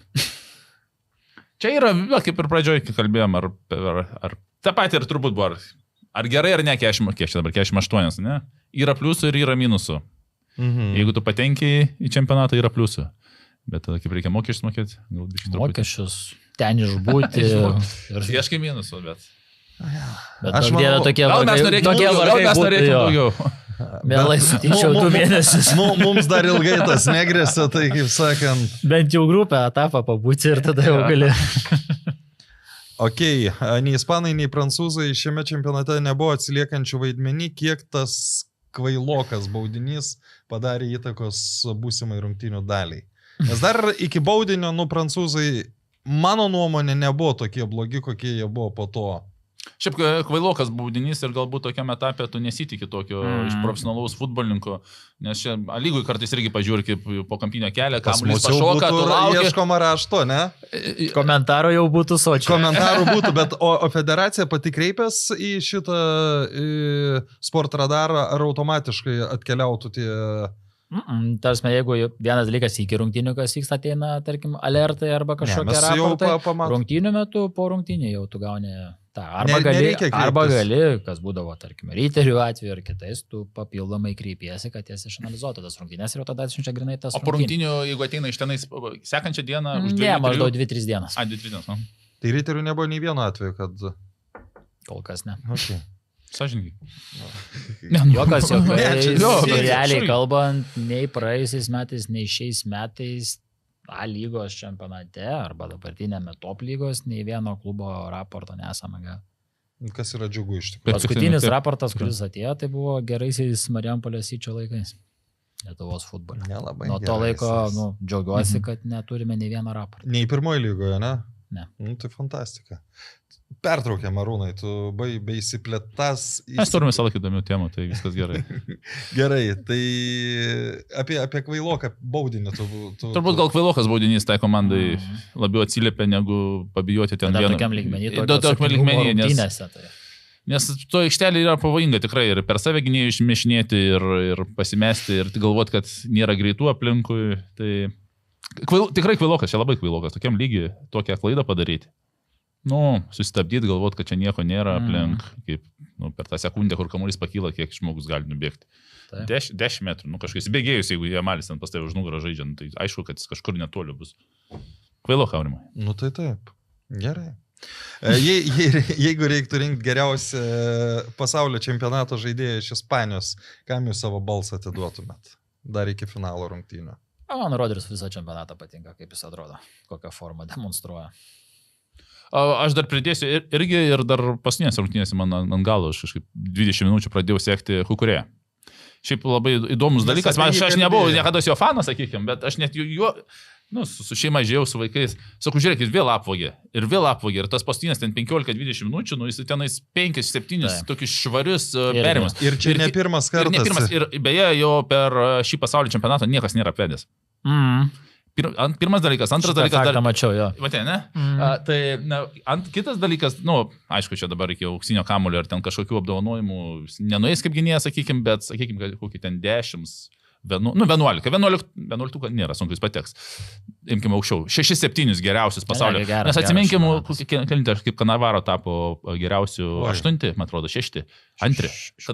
Kažkur. Aš irgi, kaip žiūrėjau, kad atsimenu, tuo metu gal Italijoje ten nebuvo labai išsiskirti, bet Kanavaro ten sužaidė keletą momentų, jis pusfinalis tai labai geras. Negali būti, jo, tai 6 turbūt. Pusfinalis labai geras buvo, ten epizodų kažkokių gerų komandų, gal ten buvo tokia visa kaip komandinė, ir jis tapo geriausių pasaulio futbolininkų. Tai aišku, Kukurėja iki to nutolį mes turim dabar išreikštų tokių kaip čia, bet ten kokį 7-8 galbūt, ne, dabar ir Realą išeina jisai. O Aurimai? Nežinau.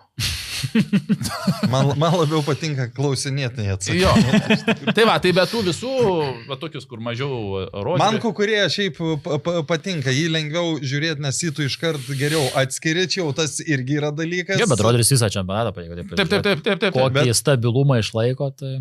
Šiaip iš tikrųjų, labai patinka. Ar jis, ar ne jis, O dar, kaip čia, papildant Arūną dėl to, kad gynėjui beveik nėra šansų laimėti, tai kai tiek įvarčių mušama ir tie geriausi žaidėjos muša, nelabai. 2-6 tapo geriausiu žaidėju. Tai vat, 2-19-mečiai starto sudėti Ispanijos rinktinėje ir vat, žiūri tą Lietuvos rinktinę, net Baltijos tauriai kažkaip pas mus. Nei vieno U21, man atrodo, nebuvo. Jeigu aš dabar nieko nepainioju. Iki 21 metų. Dabar bijau sumeluoti, gal prie Ivanausko buvo, kada Kučys jo, ir po to tas pats Gvidas. Ir Gvidas buvo jo. Jie būdų jauni, vadinkim, debitavo, vienas 18, kitas gal 19 metų, plius minus dienos skirtumas. Tai kalbėjom, pavyzdžiui, su Edgaru dabar po Baltijos taurės apie tai ir vakarą metu kėlėm klausimą, kodėl nejauniniai sudės arba netraukiam tam vieną ar kito žaidėją. Tai vėl, sako, man yra užkelta aiškiai užduotis laimėti Baltijos taurę. Tai čia vieta ne vieta eksperimentams. Tada jeigu eksperimentuosi, tai visą laiką čia tų pasiteisinimų rasti. Vėlgi, jeigu pažiūrėjus mūsų tą birželio mėnesio sudėtį ir kai tu analizuoji, kiek žaidėjų nebuvo dėl vienų ar kitų priežasčių, tai mes neturėjom 14 žaidėjų iš viso sąrašo. Tai čia yra dar viena priežastis, galimybė. Ir istoriškai, pavyzdžiui, irgi tai pasižiūrėjus, mums birželio mėnesio tas langas yra pats blogiausias. Jeigu, pavyzdžiui, iš fizinio duomenų pasižiūrėjus, kokie mūsų žaidėjai, kiek nubėgo distanciją, atstumą, tai nei vienas neišbėgo 10 km. Kur realiai 10 km išbėga. Čia su Estija, ar ne? Čia birželio mėnesio langas tiek prieš Latvius, tiek prieš Estus. Ir tu matai, kad yra aiškios dedamosios ir detalės, kad iš tikrųjų mums tas langas buvo labai labai prastas. Bet žiūrėkit gerai, bet jeigu nebuvo 14 žaidėjų, tai man atrodo, aišku, čia gal ne tavo klausimas, kitam Edgarui, bet... Kad jauninti sudėti? Ne, jeigu nėra tiek daug žaidėjų, nes aš buvau Tauragiai, kada U21 žaidė, yra, jeigu ten tu juos 6 atvesi, aišku, jie, turbūt, kad bus žemesnio lygio, bet jeigu tu įtrauksi 2-3 žaidėjus... Tai kalbėjom ir dėl to pačio Vaitunovičiaus įtraukimo kaip trečio vartininko, irgi galvoja, neimt, imam, kada jeigu ne dabar, tai visiškai turi pratintis jaunuolis žaidėjas arba jau vyras, pratintis prie nacionalinės rinktinės, vis tiek jisai mūsų ateitis, visą pagarbą mūsų kitiem vartininkams jau trečių ten tą vyresnį pakviesi, jau tu supranti, kad jisai yra be einantis arba jau mes iš jo kažko labai ypatingo nesitik. Tai kaip tik traukiam tą jaunuolį, jauną potencialą, kuris gali už kelių metų būti pagrindo vartininkas. Lygiai tas pats ir su kitais žaidėjais. Tai manau, kad rudenį turėsim tam tikrų atnaujinimų ir atjauninimo galimybių daugiau. Labai to tikiuosi. Čia su kažkokiais argumentais tikies, ar tiesiog Su toks argumentais noras ir su yra? sąrašu žaidėjų, kurį mes stebim, kurį mes matom ir kurį tas pats Edgaras nori integruoti nacionalinę rinktinę ir labai tikiuosi, kad nei traumos, nei kitos aplinkybės nesutrukdys ir ta rinktinė pademonstruos savo geriausią variantą ir to jaunimo bus, kuris vertas būti, ne šiaip savo pritraukti. Tu Arūnai galėtum dabar įvardinti žaidėjus, kurie galėtų jau šiandien prisijungti prie nacionalinės rinktinės? Aš gal pardėmą šiandien neminėsiu, bet esmė, kad ir tas sąrašas, jeigu jis yra, tie futbolininkai turi jį žaisti. Ta prasme, mes galim tą sąrašą kaip ir sudarom, bet esmė sekant žingsnis yra jų. Jam gal ir viešinti nedėsim į federacijos sąrašą. Mukasą prisikvietus arba tą, tai jau šiandien, sakau, pastatomės į startą vien tam, kad sužaistų už nacionalinę. Jo, tai kai kurie jo. Tai... Ar ten kokį Golombetskį, jeigu pavyktų, tai jisai tikrai ateityje nacionalinė rinktinė pilnai, tai tokį kaip ir kažkiek avansų, aplenkiant 21, tu jį galėtum dėti jau ir nacionalinę. Čia mes galvom jau apie tuos iš užsienio, ne? Va tokius. Nes iš Lietuvos kur irgi įdomus, tikrai įdomi medžiaga, įdomus vaikas, jaunuolis, kuris tikrai turi to potencialą, bet dar truputį gal turi praeiti tam tikro laiko. Ok, artėjom prie pabaigos prie tų rungtynių. Dar apie tą pusfinalį. Jeigu iki 4 pergalių būtų žaidžiama, kas laimėtų? Nu, čia jau toks tik pamastymai, aišku, kad mes tikslaus atsakymo. Man atrodo, 4-0 nesibaigtų. Sakyčiau, gal prancūzai. Įdomus klausimas. Nes mes praeitą kartą kalbėjom apie tai, kad jeigu būtų lyga su 38 rungtynėm, 20 stipriausių pasaulio rinktinių žaidžia 2 ratus, kad prancūzai tikėtina, kad ir taptų nugalėtojais. Kiek į ketvirtfinalį Europos komandų buvo patekę dabar? Į ketvirtfinalį 6. 6, ne? Daug, aha. Nes mes pasimėm prieš čempionatą, kad buvo tas openingas, kalbėjom, kad Europai, prognozavo, kad Europai bus pats sėkmingiausias čempionatas. Kad labai daug rinktinių bus finaliniai stadijai. Tai va čia va ir yra, man atrodo, klausimas, kaip jeigu didintų iki 64, man atrodo, ten buvo netgi Infantino mintis, kad reikia mažesniems šalim duoti, bet labiau kalbėjo turbūt apie tą ne Europos. Apie kitas konfederacijos, kad pakvieskim dar ten, nežinau, iš Okeanijos, iš Azijos vieną, dar iš ten, ten rinkos didelės galbūt. Aš suprantu, iš 8-6 Europos. Jo, ir tu sakai, ir pagal kokį imam tada, arba pagal tą finansinį, kur imam, kad Kinija dalyvautų, nes patogiau transliacijas parduoti, nes iki pat galo ten dėrėjosi iki paskutinės savaitės, už kiek parduosi Kiniją. Ir jeigu žaistų... Nigerija, Senegalas iš tų, kad ar iš to, kas stipresnis, čia va irgi vėl, čia ir taip ir bus, ir greičiausiai Europą, aš nežinau, ar čia labai duos tų vietų. Aišku, ir dabar 16 šiaip nėra mažai vietų. Ne, taip, bet jie rezultatą duodant galo. Trečdalis visos Europos dalyvauja čempionate. Ja, bet paimė dabar, taip matematiškai, statistiškai 16-6 pateko į ketvirtfinalį. Iš 8-6. Iš 16 dalyvaujusių, jo. O aštuntfinalį buvo kiek tada irgi? Ne, čia procentas labai aukštas, Europos labai geras. Tada tu žiūri tą procentuotę, ar matai tą jau visai kitą lygį. Nes vakar nedaug trūko, kad būtų Europos čempionato finalo pakartojimas. Taip, europinis. Ok, einam prie Anglijos, Argentinos. Ar sutinkat su tuo, kad anglų sužlugdė jų pačių pelnytas įvartis? Aš turiu omeny tai, kad kol buvo 0-0, anglai žaidė futbolą. Čia ir psichologija, aš praeitoj kažkokią epizodę, pat kas kalbėjo apie lietuviškas, kad, įmuša, ar ten buvo lietuviškas ir psichologija, sakai, čia lietuviškas klimatas, lietuviška aplinka, matom, tas pats aukščiausiam lygiai yra. Ir netgi ant galo, kur iš vis ten, užstatyti autobusą, tai čia toksai dalykas, taktika ir tik tai taktika tą pasteisina ar ne. Ir dažnesniu atveju turbūt nepasteisina. Bet aišku, būna pasiteisinęs. Nes nestatysi to, nedarysi to. Su Meksika pasiteisino anglų. Jo, tai va tu... Bet šiaip tas autobusas nustebino, kad sustojo... Antiek. Kad antiek tokiam lygmenį, tokio lygio rinktinę su tokiu treneriu prieš akį, va tai tas nustebino baisiai. Ir tu sakai... Liūdna buvo. Jo, ir tu sakai, Keinui atsitraukė aikštelę, su galvo kovok Belingamas tokį prie 11 kovok. Perkeltinė prasme, bet tu juos nuvėjai visiškai ant 16. Čia, manau, buvo tas... Tai turbūt čia jų pačių įmuštas įvartis jos užlugdė, nes nebūtų įmušę, jie toliau būtų žaidę tą futbolą.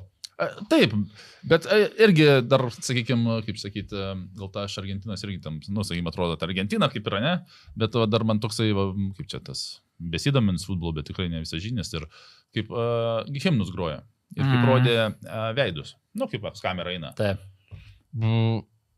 Nu, iš Anglijos aš pagal veidus išvardinčiau, nu, nepykit, bet 5-6 turbūt. Mano vaikas daugiau žino, aš klausiu, kas čia, mano vaikas sako, tas žaidžia Aston Villai. Nu, Kiek Arūnai tavo metų? Man metų, daug metų turėčiau žinoti, jau aš sėdžiu prie staturių, bet apie tai. Ir tada ėjo Argentina, kuri aš sakyčiau, nu taip, sakykim. Ir sakau, žiūrėk, šitas, aš pavardės vardinu. Ir tu atrodo, kad Argentina, nu, atrodo tokia kaip, ta, iš Pietų Amerikos, tu žinai, kad aišku, futbolas, bet ir niekada galvojau, anglai čia yra geresnė. Ir paskui pagal tuos veidus, nu, mano tokia mėgėjo nuomonė. Aš daugiau žiūriu Argentinos futbolą, jūs sakau, šitas kaip Lautaro Martinasas išėjo ant kitimą įstovėjo.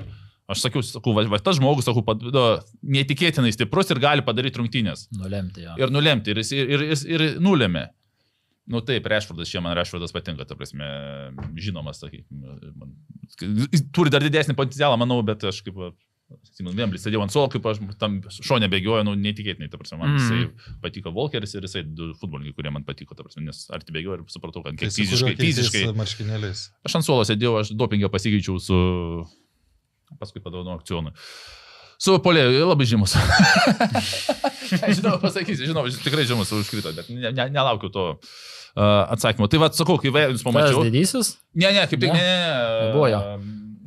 Ne, mažiukas, jis žaidė, jis išvedė vaiką tą su lyga, jei neklystu. Tuoj pasakysiu. Man sudėt pasakytum, aš... Pasakysiu, nes... Watkinsas dar nežaidė. Ne, Polės. Nu, tai aš nežinau, senai atgarai žaidžiu. Žinau. 16. Generalinio nebuvai. 16? Ne. Aha. Ne? 16 šiais metais? Jo. Tu dar rinktiniai žaidai tada? Jeigu 16 metais aš šiemet yra 10 metų, kada prie Lietuvos futbolo prisijungiau. Štai taip. Liepos pabaigoje. 10 metais. Tai va dabar 10. Ai, buvo... Legendinė buvo išmetė. Tas ir priminė, kad jau 10 metų. Jau čia prieš savaitę, man. Kažkur, ne? Tai buvo komercijos vadovas. Harry Kane, Marcus Rashford, Dele... Po keitimo tu sakai? Nu, žiūrėk. Tik aš nežinau, ar čia turim. Ne, čia Lietuvoje šitie užžaidė. Ar ne apie tai šiandien? Apie... Gerai. Pamiršau, kur sustojom. Iš tikrųjų. Gerai, vat užsiminiai apie himnus. Kas futbolininko galvoji daros, kai tu girdi, kad nušvilpinėjimas tavo himnas? Nu, bet aš manau, visos tos rungtynės buvo apie tai, apie kovą, nes aš manyčiau, kur pradžia buvo tų rungtynių, kai matėm ten ėjo su galva, ten tuos blokus statė. Nu, tenais toksai, aš sakyčiau, 20 metų senumo va, tas kova, kur niekas ten nelabai vaidino. Ten, nu, kaip tokia... Senovinis futbolas, sakyčiau, pradžioj buvo, kur... Pradžioje tai ten buvo iš viso. Ten buvo kaulas į kaulą, ko dabar ne visą laiką pamatysi ir kaip Argentina vadinavo himną, jie nedainavo tiesiog rėkė. Iš dalies tas užsivedimas jų iš karto parsidavė ir jisai nebuvo tos nepaprastos, tos visos iki tol buvusios pasaulio čempionato rungtynės, nu, kur išeina taktiškai, dar čia buvo dar be to ir kova, nes matėm tų nešvarių visokių dalykų.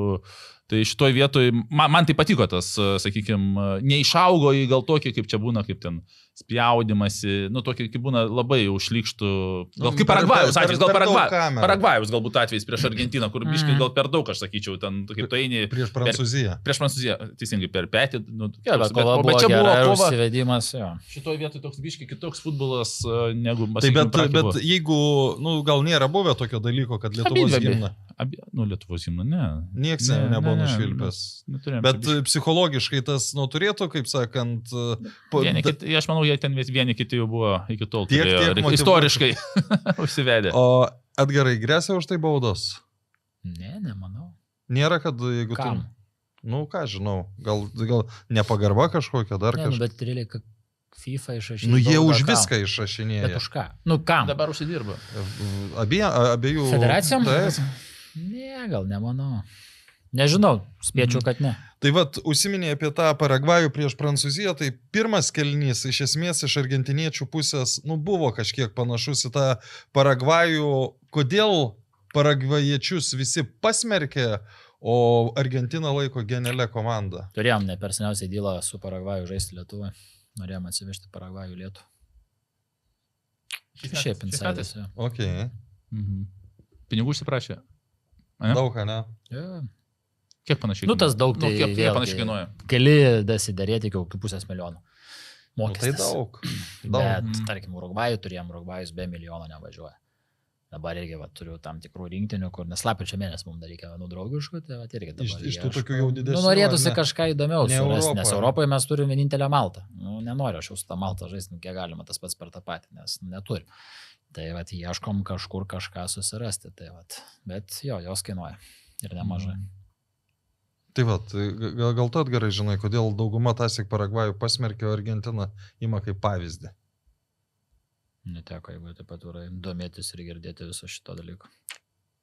Manau, ta linija neperžengė. Sienų? Išlaikė ribą, sakykime, tą švarumo ir kovos ir švarumo. Yra kur kova ir yra kur...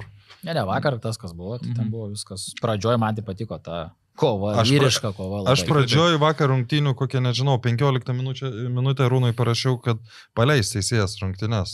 Kažkaip buvo tokia mintis. Nepaleido. Suvaldė, nes pradžia ir buvo sunkiausia, po to jau daugiau futbolo gal buvo. Jo, kai tu sakai, neperžengė, buvo gražu kova, bet iki tam tikros ribos, sienas tos vadinam. Ar FIFA šiam čempionate lietė teisėjų klausimą, ar...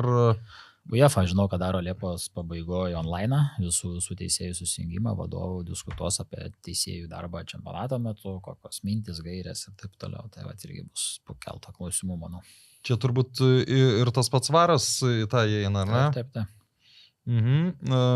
Taip, Argentina pradeda žaisti. Antro kėlinio pradžia, anglai jų pačių nelaimiai įmuša įvartį ir atiduoda iniciatyvą. Tik psichologija, ką minėjai, ar čia dar kažkas trenerio sprendimas, kas čia dar galėjo atsitikti? Ar įmušti įvartį yra gerai? Pradėkime to, tik aišku, po to. Čia kaip pasakyti, tu supranti, kad lieka kiek ten, pusvalandis, ne? Daugiau dar, 54, manau, ar 55. Tai 35 minutės. Ir tu supranti, kad, kaip sakyt, vis tiek tai yra beveik 2/3 sužaista laiko, ne? Pusfinalis ir, nebėgsiu, o jeigu prasileisi bėgdamas, kaip ir Tuchelis sakė, kad kaip laimi visi, o kaip pralaimi, tada atsiranda kritika.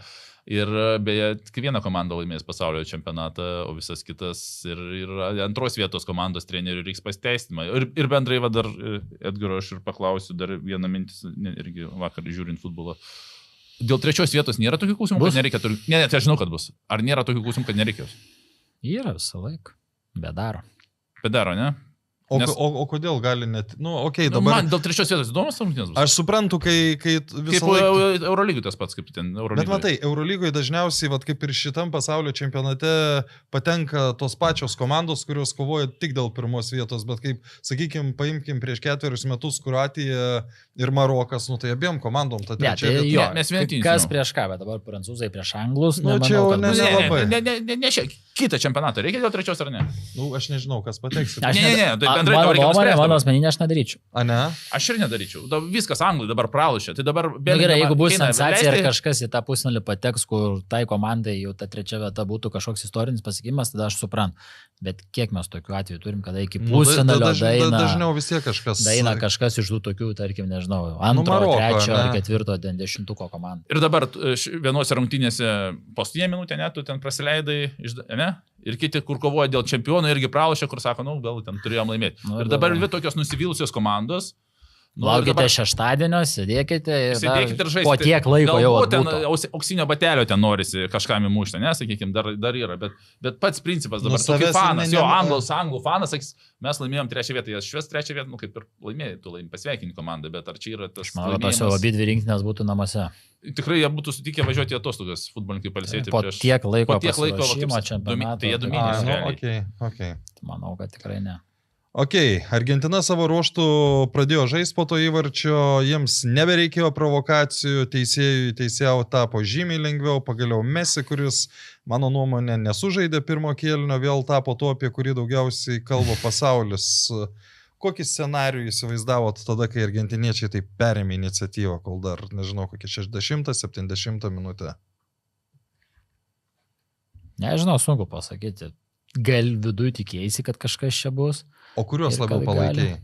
Anglus. Anglus. Norėjau Europos finalą. Okay. Dėl politinės ir šiaip manau, kad nusipelnė anglai patekti tą finalą ir būtų buvę smagu matyti europinį finalą pasaulio čempionato finale. Aš kaip pamačiau, kad taip... Labiau, kad tiek krito korta, tiek tų tokių politinių buvo atspalvę aplink tą Argentiną, bet vėlgi tą, ką jie padarė, kaip jie daėjo, ką Messi visame kame šitame čempionate daro su savo visą tą karjerą įspūdingą, manau, kad vertė. Aš kaip pamačiau, kai taip pradėjo daužyti ten ir virpsta ir vartininkas vieną kartą ištraukė, galvoju, negali visą laiką taip sektis.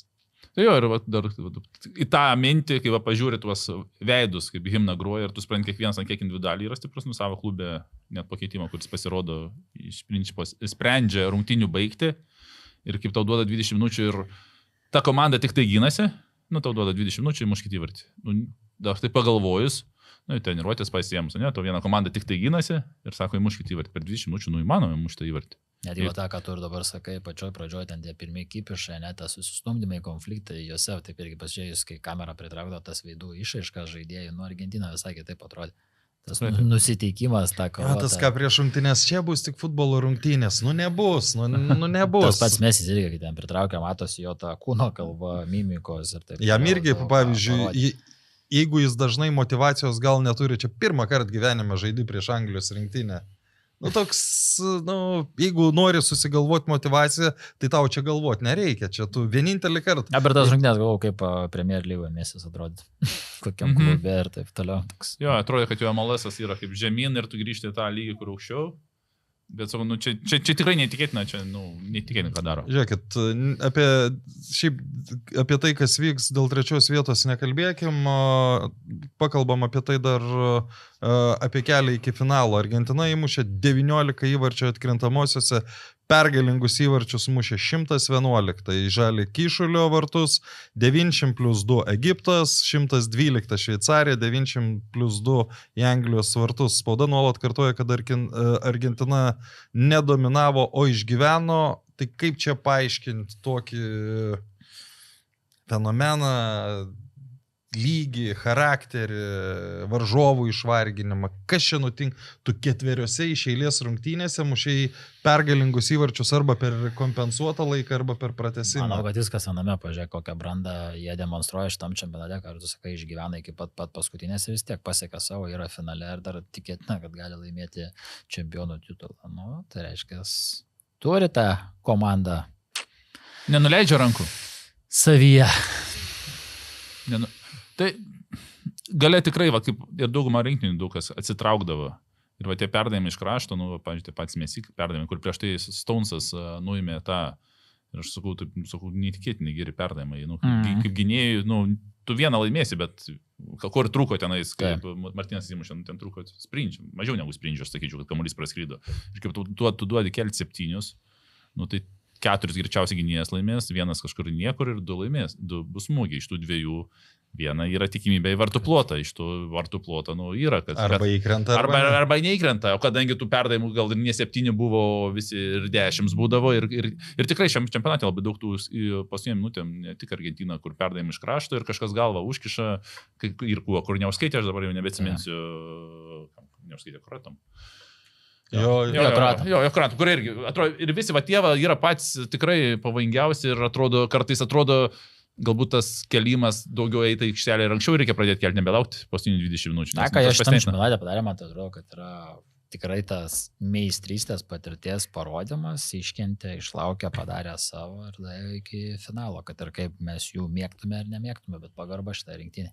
Šiaip ispanams pagarba už tai, kad per tokį ilgą čempionatą sugebėjo praleisti tik vieną įvartį ir mes... 307 rungtynės be pralaimėjimų serija. Jo, mes dar iki to dar prieisim. Tai dabar mes visą gyvenimą žinodavom, kad Italija yra gynybinė komanda. Kas čia atsitiko, kaip čia taip gavos, kad nebe Italija, o apie Ispaniją mes kalbam. Per 7 rungtynės praleisti vieną įvartį yra, man atrodo, nesuvokiama. Ir atsimeni, ką tu minėjai praeitą kartą, man atrodo, kad iš vis tik 5 smūgiai jų vartų plotą. Tai taip ir buvo. Tai dabar pažiūrėkim, kiek dabar dar padaugėjo. Padaugėjo, ten keliais padaugėjo. 3, turbūt. Čia geras šiaip klausimas. Na, turbūt atsakymas, kad reikia kamuolio neduoti priešininkui, ne? Bet jie visada... Elementaru, ne? Bet ispanai, tai vat, tas ir yra, kad jie visada žaisdavo su kamuoliu, tuos visus takos, viskas. Apie priešininką, kad neduoti, kad smūgį nepadaryti, bet šiaip tai geras klausimas ir aš tada grįžtu prie to mano buvusio atsakymo, kur su Prancūzija turbūt analitikams gera mintis peržiūrėti, kodėl neišeidavo nieks priešininkams, tai turint prieš tokią rinktinę, gal nereikia ten grupės žiūrėti, kur ten vienas smūgį padaro ir ta reitingai yra apie 40-50, bet mes turim elitinius puolėjus, kurie iš principo nepadarė ir ten apie nieką, jeigu agentai būtų atvažiavę ir uždėtų kitas maikutės, ar kuris ten išskiria. Apie tas 37 nepralaimėtas oficialias rungtynes, viena ilgiausių serijų šiuolaikinėme tarptautinėme futbole. Mes vėl kalbėjome apie Prancūzijos mašiną, bet skaičiai nemeluoja. Tai tarp tų 37 rungtynių ten Prancūzija turbūt ir ne vieną kartą buvo, nes jie žaidžia A divizione, kur tu susiduri su savo kalibru. Tu nežaidži su Malta, su Lietuva. Kažkiek, su Latvija. Kažkiek nebent jo, tai tenais yra kokie 30-40% yra elitinės komandos. Kitais metais gal Europos atrankos įstiksim. Taip. Galim. Būtų neblogai gal. Norėtųsi. Ir tą seriją nutraukti. Juk kažkada, aš dabar atsiminiau, prieš kažkiek metųgi buvo... Gal iki to jau bus nutraukta. Edgarai, prieš kažkiek metų buvo ten dėrybos su ispanais, ar ne, dėl kontrolės. Tai mes turėjom žaisti, atsimenu, Urbanas buvo rinktinės vyriausiasis treneris, buvo labai fainas kontraktas pasirašytas, dar labai šustrą lėktuvą Ispanų federacija parūpino vipinį, atskrido, čarteris paėmė parskraidino ir tada buvo COVID metas ir iškrito jų komanda ir mes žaidėm su U23 pagrindas, kažkas tokio buvo. Šiaip įdomu, net tam stadione, kuriam turėjo vykti ir taip toliau, tada jau granai perkelia tokios kaip dublerinės rinktinės rungtynės. Šiaip įdomu sudėti pažiūrėti. Kas ten žaidžia. Nes jau dabar jau buvo... Nes dabar ten buvo jaunimas iš U23 ar 21? U23, man atrodo, buvo, žinau. Aha. Šiaip įdomu būtų pažiūrėti sudėti. Pažiūrėjau, 3 papildomi smūgiai į vartų plotą, tai dabar ispanai varžovams per 7 rungtynes leido atlikti 8 smūgius į vartų plotą. Taip, po Euro 2024 dalis ispanų sirgalių kritikavo savo komandą dėl pernelyg pragmatiško futbolo, tačiau dabar ta disciplina laikoma pagrindinė priežastimi, kodėl jie žaidžia finale. Kaip išgauti discipliną iš žaidėjų? Trenerio autoritetas. Aš manau, kad tokiuose rinktynėse trenerio autoritetas yra vienas iš pagrindinių. Ir aišku, kaip tu 307 jau kiek ten, tu nepralošiai 20-30 supranti, kokioj, kaip čia pasakyti, pozicijoje esi, kad tu turi išlaikyti tą lygį. Ir tada autoritetas jau automatiškai trenerio užsigarantuoja. Ir po to, šiaip netikėtina skaičius 37, kaip pagalvoji, tu 10 rungtynių, 15, bet tai tu žaidži su tautų lyga, su A. Tautų lyga draugiškas, ten vėl nesiorganizuoja draugiškas su ten 170-80 ar ten su mūsų lygio rinktinėmis. Jie organizuoja su draugišku. Bet tai tarpe yra Europos čempionatas. Pasianalizavus tą 3-7 sąrašą komandų, pažiūrėtume palei reitingus, ten būtų topas. Argentina siekia ta pirmąją rinktinę nuo Brazilijos, kuri apgintų pasaulio čempiono titulą. Tai šiaip irgi yra neįtikėtinas skaičius, kad paskutinį kartą kas apgynė pasaulio čempiono titulą, tai yra Brazilija su Pele 62 metais ir nuo to laiko vis kiti čempionai. Ir aš vakar girdėjau, kad kol kas tik 21 žaidėjas apskritai yra pasaulyje, kuris laimėjęs daugiau negu vieną kartą. Pasaulio čempiono titulą. Ir aišku, jeigu argentiniečiai rytoj laimi, tai tas skaičius labai labai stipriai išauga, nes tų žaidėjų, kurie žaidė prieš 4 metus. Sekmadienį, atsiprašau. Jo. Pripažįstama. Bet iš tos pusės, užmesi, ten esu labai didelis jo fanatikas, bet ta disciplina, tas talentas, ta sunki visa karjera, vadinkim, kiek darbo įdėta ir tą padaryti back to back ir apginti tą čempionų titulą ir įeiti į tą istoriją, tai dėl šito žaidėjo būtų smagu ir norėtųsi. Aš nepasitikrinau, ar yra istorijoje buvę, bet šį kartą finale susitinka reitingo 1 ir 2 vietos. Tai Irgi Tai ir geras. pusfinalį buvo 1-4. Nu, turiu omeny, kad visos 4 Visos pagal 4 dabartinį reitingą Jo. stipriausias buvo pusfinalį. 1 su 4, 2 su 3, ne? tai Prancūzai pirmieji, Ne, prancūzai reitingė pirmieji, tai tada nebus 1 ir 2. Ar aš Ispanai, Argentina antra Kad 4 susitiko reitingo pusfinalį, tai taip. ir Ispanai, man atrodo, 3, Anglai 4, berods taip. Nu, tai reiškia, aš kažką netą radau. Tai, nes aš radau tokią informaciją, kad 1 su 2 susitiks. Nu, Tuoj. Taip, Edgaras pasakysim. pažiūrės. nu bet, Nes reitingas atsinaujina kas antrą kada Soriukas, savaitę. meluoju, bet dabar neaišku, ar čia jau po vakarykščių rungtynių. Tai va ar dar prieš, šiandien- nes o čia dabar taip Argentina. greit keičia? Nu, oficialus išeina vėliau, bet yra laivas, kur tu matai A. tiesioginį pakilimą, kaip kas. Tai gal sužaidė, čia taip pagal tai... Ir ką dabar rodo? Man labai O ką patinka dabar stebėti reitingus, ypač mūsų, kas ten gali aplenkti, kas negali ir taip toliau. Tai dabar yra rodo laivas, ne? Aš beje, vat, Argentina pirma, Ispanai antri, tai prancūzai va, treti, anglai ketvirti. sakau, kad aš dabar taip suraščiau puslapį, kuris tą Bet jo, rašė. va, pavyzdžiui, už pusfinalį jau įdėta 27 taškai. Argentinai, kad laimėjo, tai reiškia, jau priskaičiuotas yra. Mhm. Tai čia jau pasikeitęs. Aš jį beje 27 žiūrėjau tas, tai- su lietuvišku klubiniu reitingu, nes kažkaip po šio sezono Lietuvai nusirašo labai daug taškų už tą 2022 metų Žalgirio patekimą į grupę. Ir, nu, aš ten nežinau, kurios komandos irgi kiek neteks taškų, bet jeigu dabar, tarkim, Kauno Žalgiris būtų pralošęs ir visi pralošę, tai ten lietuviai kristų į 3 ir 4 nuo galo vietą. Tai ta prasme dabar tie kiekvieną Labai pergalę, svarbus. net imkim vat, šiandieninis Vilniaus Žalgiris, net jeigu jis jau daugiau mažiau užsitikrinęs tą vietą antrame etape, tai vien dėl tų 0,25 taškų yra Tai labai ten labai... 0,25 tam pačiam Hegelmanui, nu, kuo didžiausias stiprybės ir kad tik tai praeitų tą etapą, nes mums to reitingo taškų labai labai reikia. Pridėstus reikia. Vat, Prancūzija, sakau, Ispanija ir Argentina turėjo susitikti 2026 metų finalisima rungtynėse kaip Europos ir Pietų Amerikos čempionės, tačiau mačas buvo atšauktas, ar nėra paradoksalu, kad rungtynės, kurių visas pasaulis laukė pavasarį, gavo. Matomai žinojo, sudėliojo ir O viskas. kodėl buvo atšauktas? Katarė turėjo vykti, Katare. o tuo metu karas jau buvo prasidėjęs. Dėl karinių visų politinių. Supratau. O po to... Kas čia Pietų Amerika su Europa? Finalisima, Pietų Amerika versus Europa. Tai ir buvo ten Vieną visokių... kartą editionas būna, tarkim, Europą, tada neutralų paima ir taip toliau. Bet čia, kur UEFA pasirašė bendradarbiavimo sutartį su Pietų Amerika konfederacija ir turim tą finalisimą. Nu, nes aš dabar galvoju... Ką žaidė 24? Nes jau buvo viena finalisima. Aš 22 gal buvo. Ar 22? 22 buvo. Ką žaidė? Irgi. Italija ir Argentina. Tai va. Buvo, sakau, pirmas. Ir čia buvo buvo? palakur. Wembley'e. Londone, jo, va, atsimenu. Čia buvo šito... Tiksliai, Italija, Argentina buvo. Šito... Kaip baigėsi? Laimėjo argentiniečiai. Argentina. 3-0. Kelinė atsisveikinimo rungtynės čia buvo. Tai, nu, ta prasme, labai daug dalykų. Tai... Atsimenu, jo dabar pasakyti. Labai. Londonas. Taip.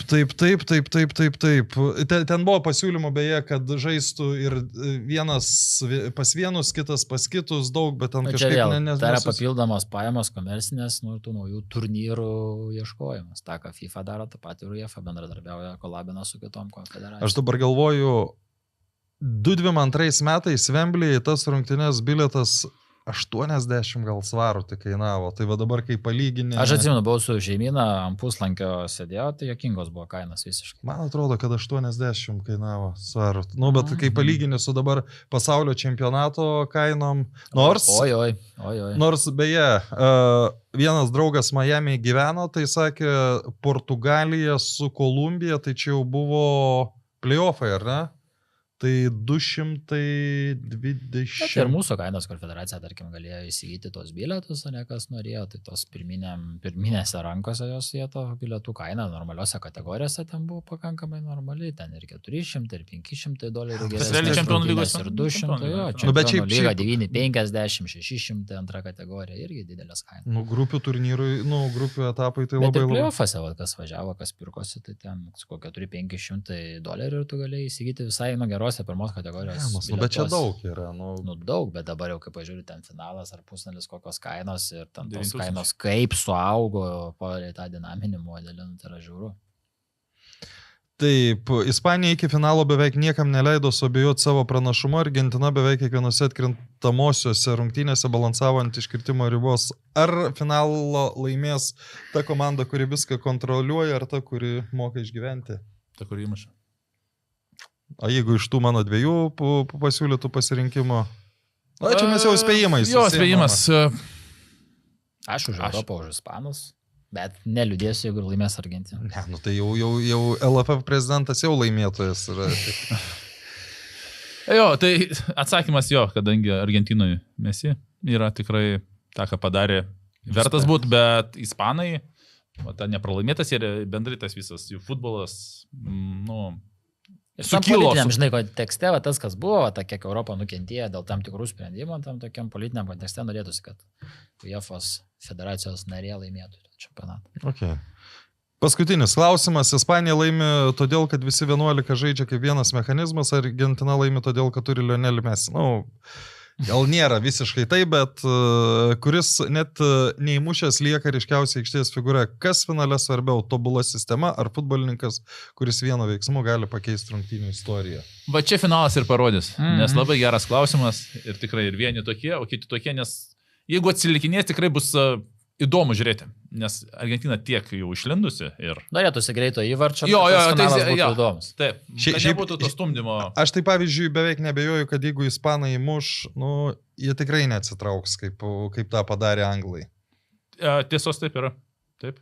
Aš irgi nemanau, kad, aš manau, kad jau yra tų pavyzdžių pilna. Tai... Išanalizuos gal? Išanalizuos gal jo. Gerai, o jeigu argentiniečiai pirmi muša? O atsitrauks, manau. Atsitrauks argentiniečiai? Tiesiog ispanai kamuolio neduos. Jie gal nenorės atsitraukti, bet su ispanų kontrolė teks biškai atsitraukti, truputį atsitraukti. Supratau. Viskas. Šiandien ačiū Edgarai už apsilankymą. Arūnai, ne iki kitų kartų, o jau iki paskutinio kito karto, pirmadienį, kai mes žinosim naują pasaulio čempioną. Iki. Iki.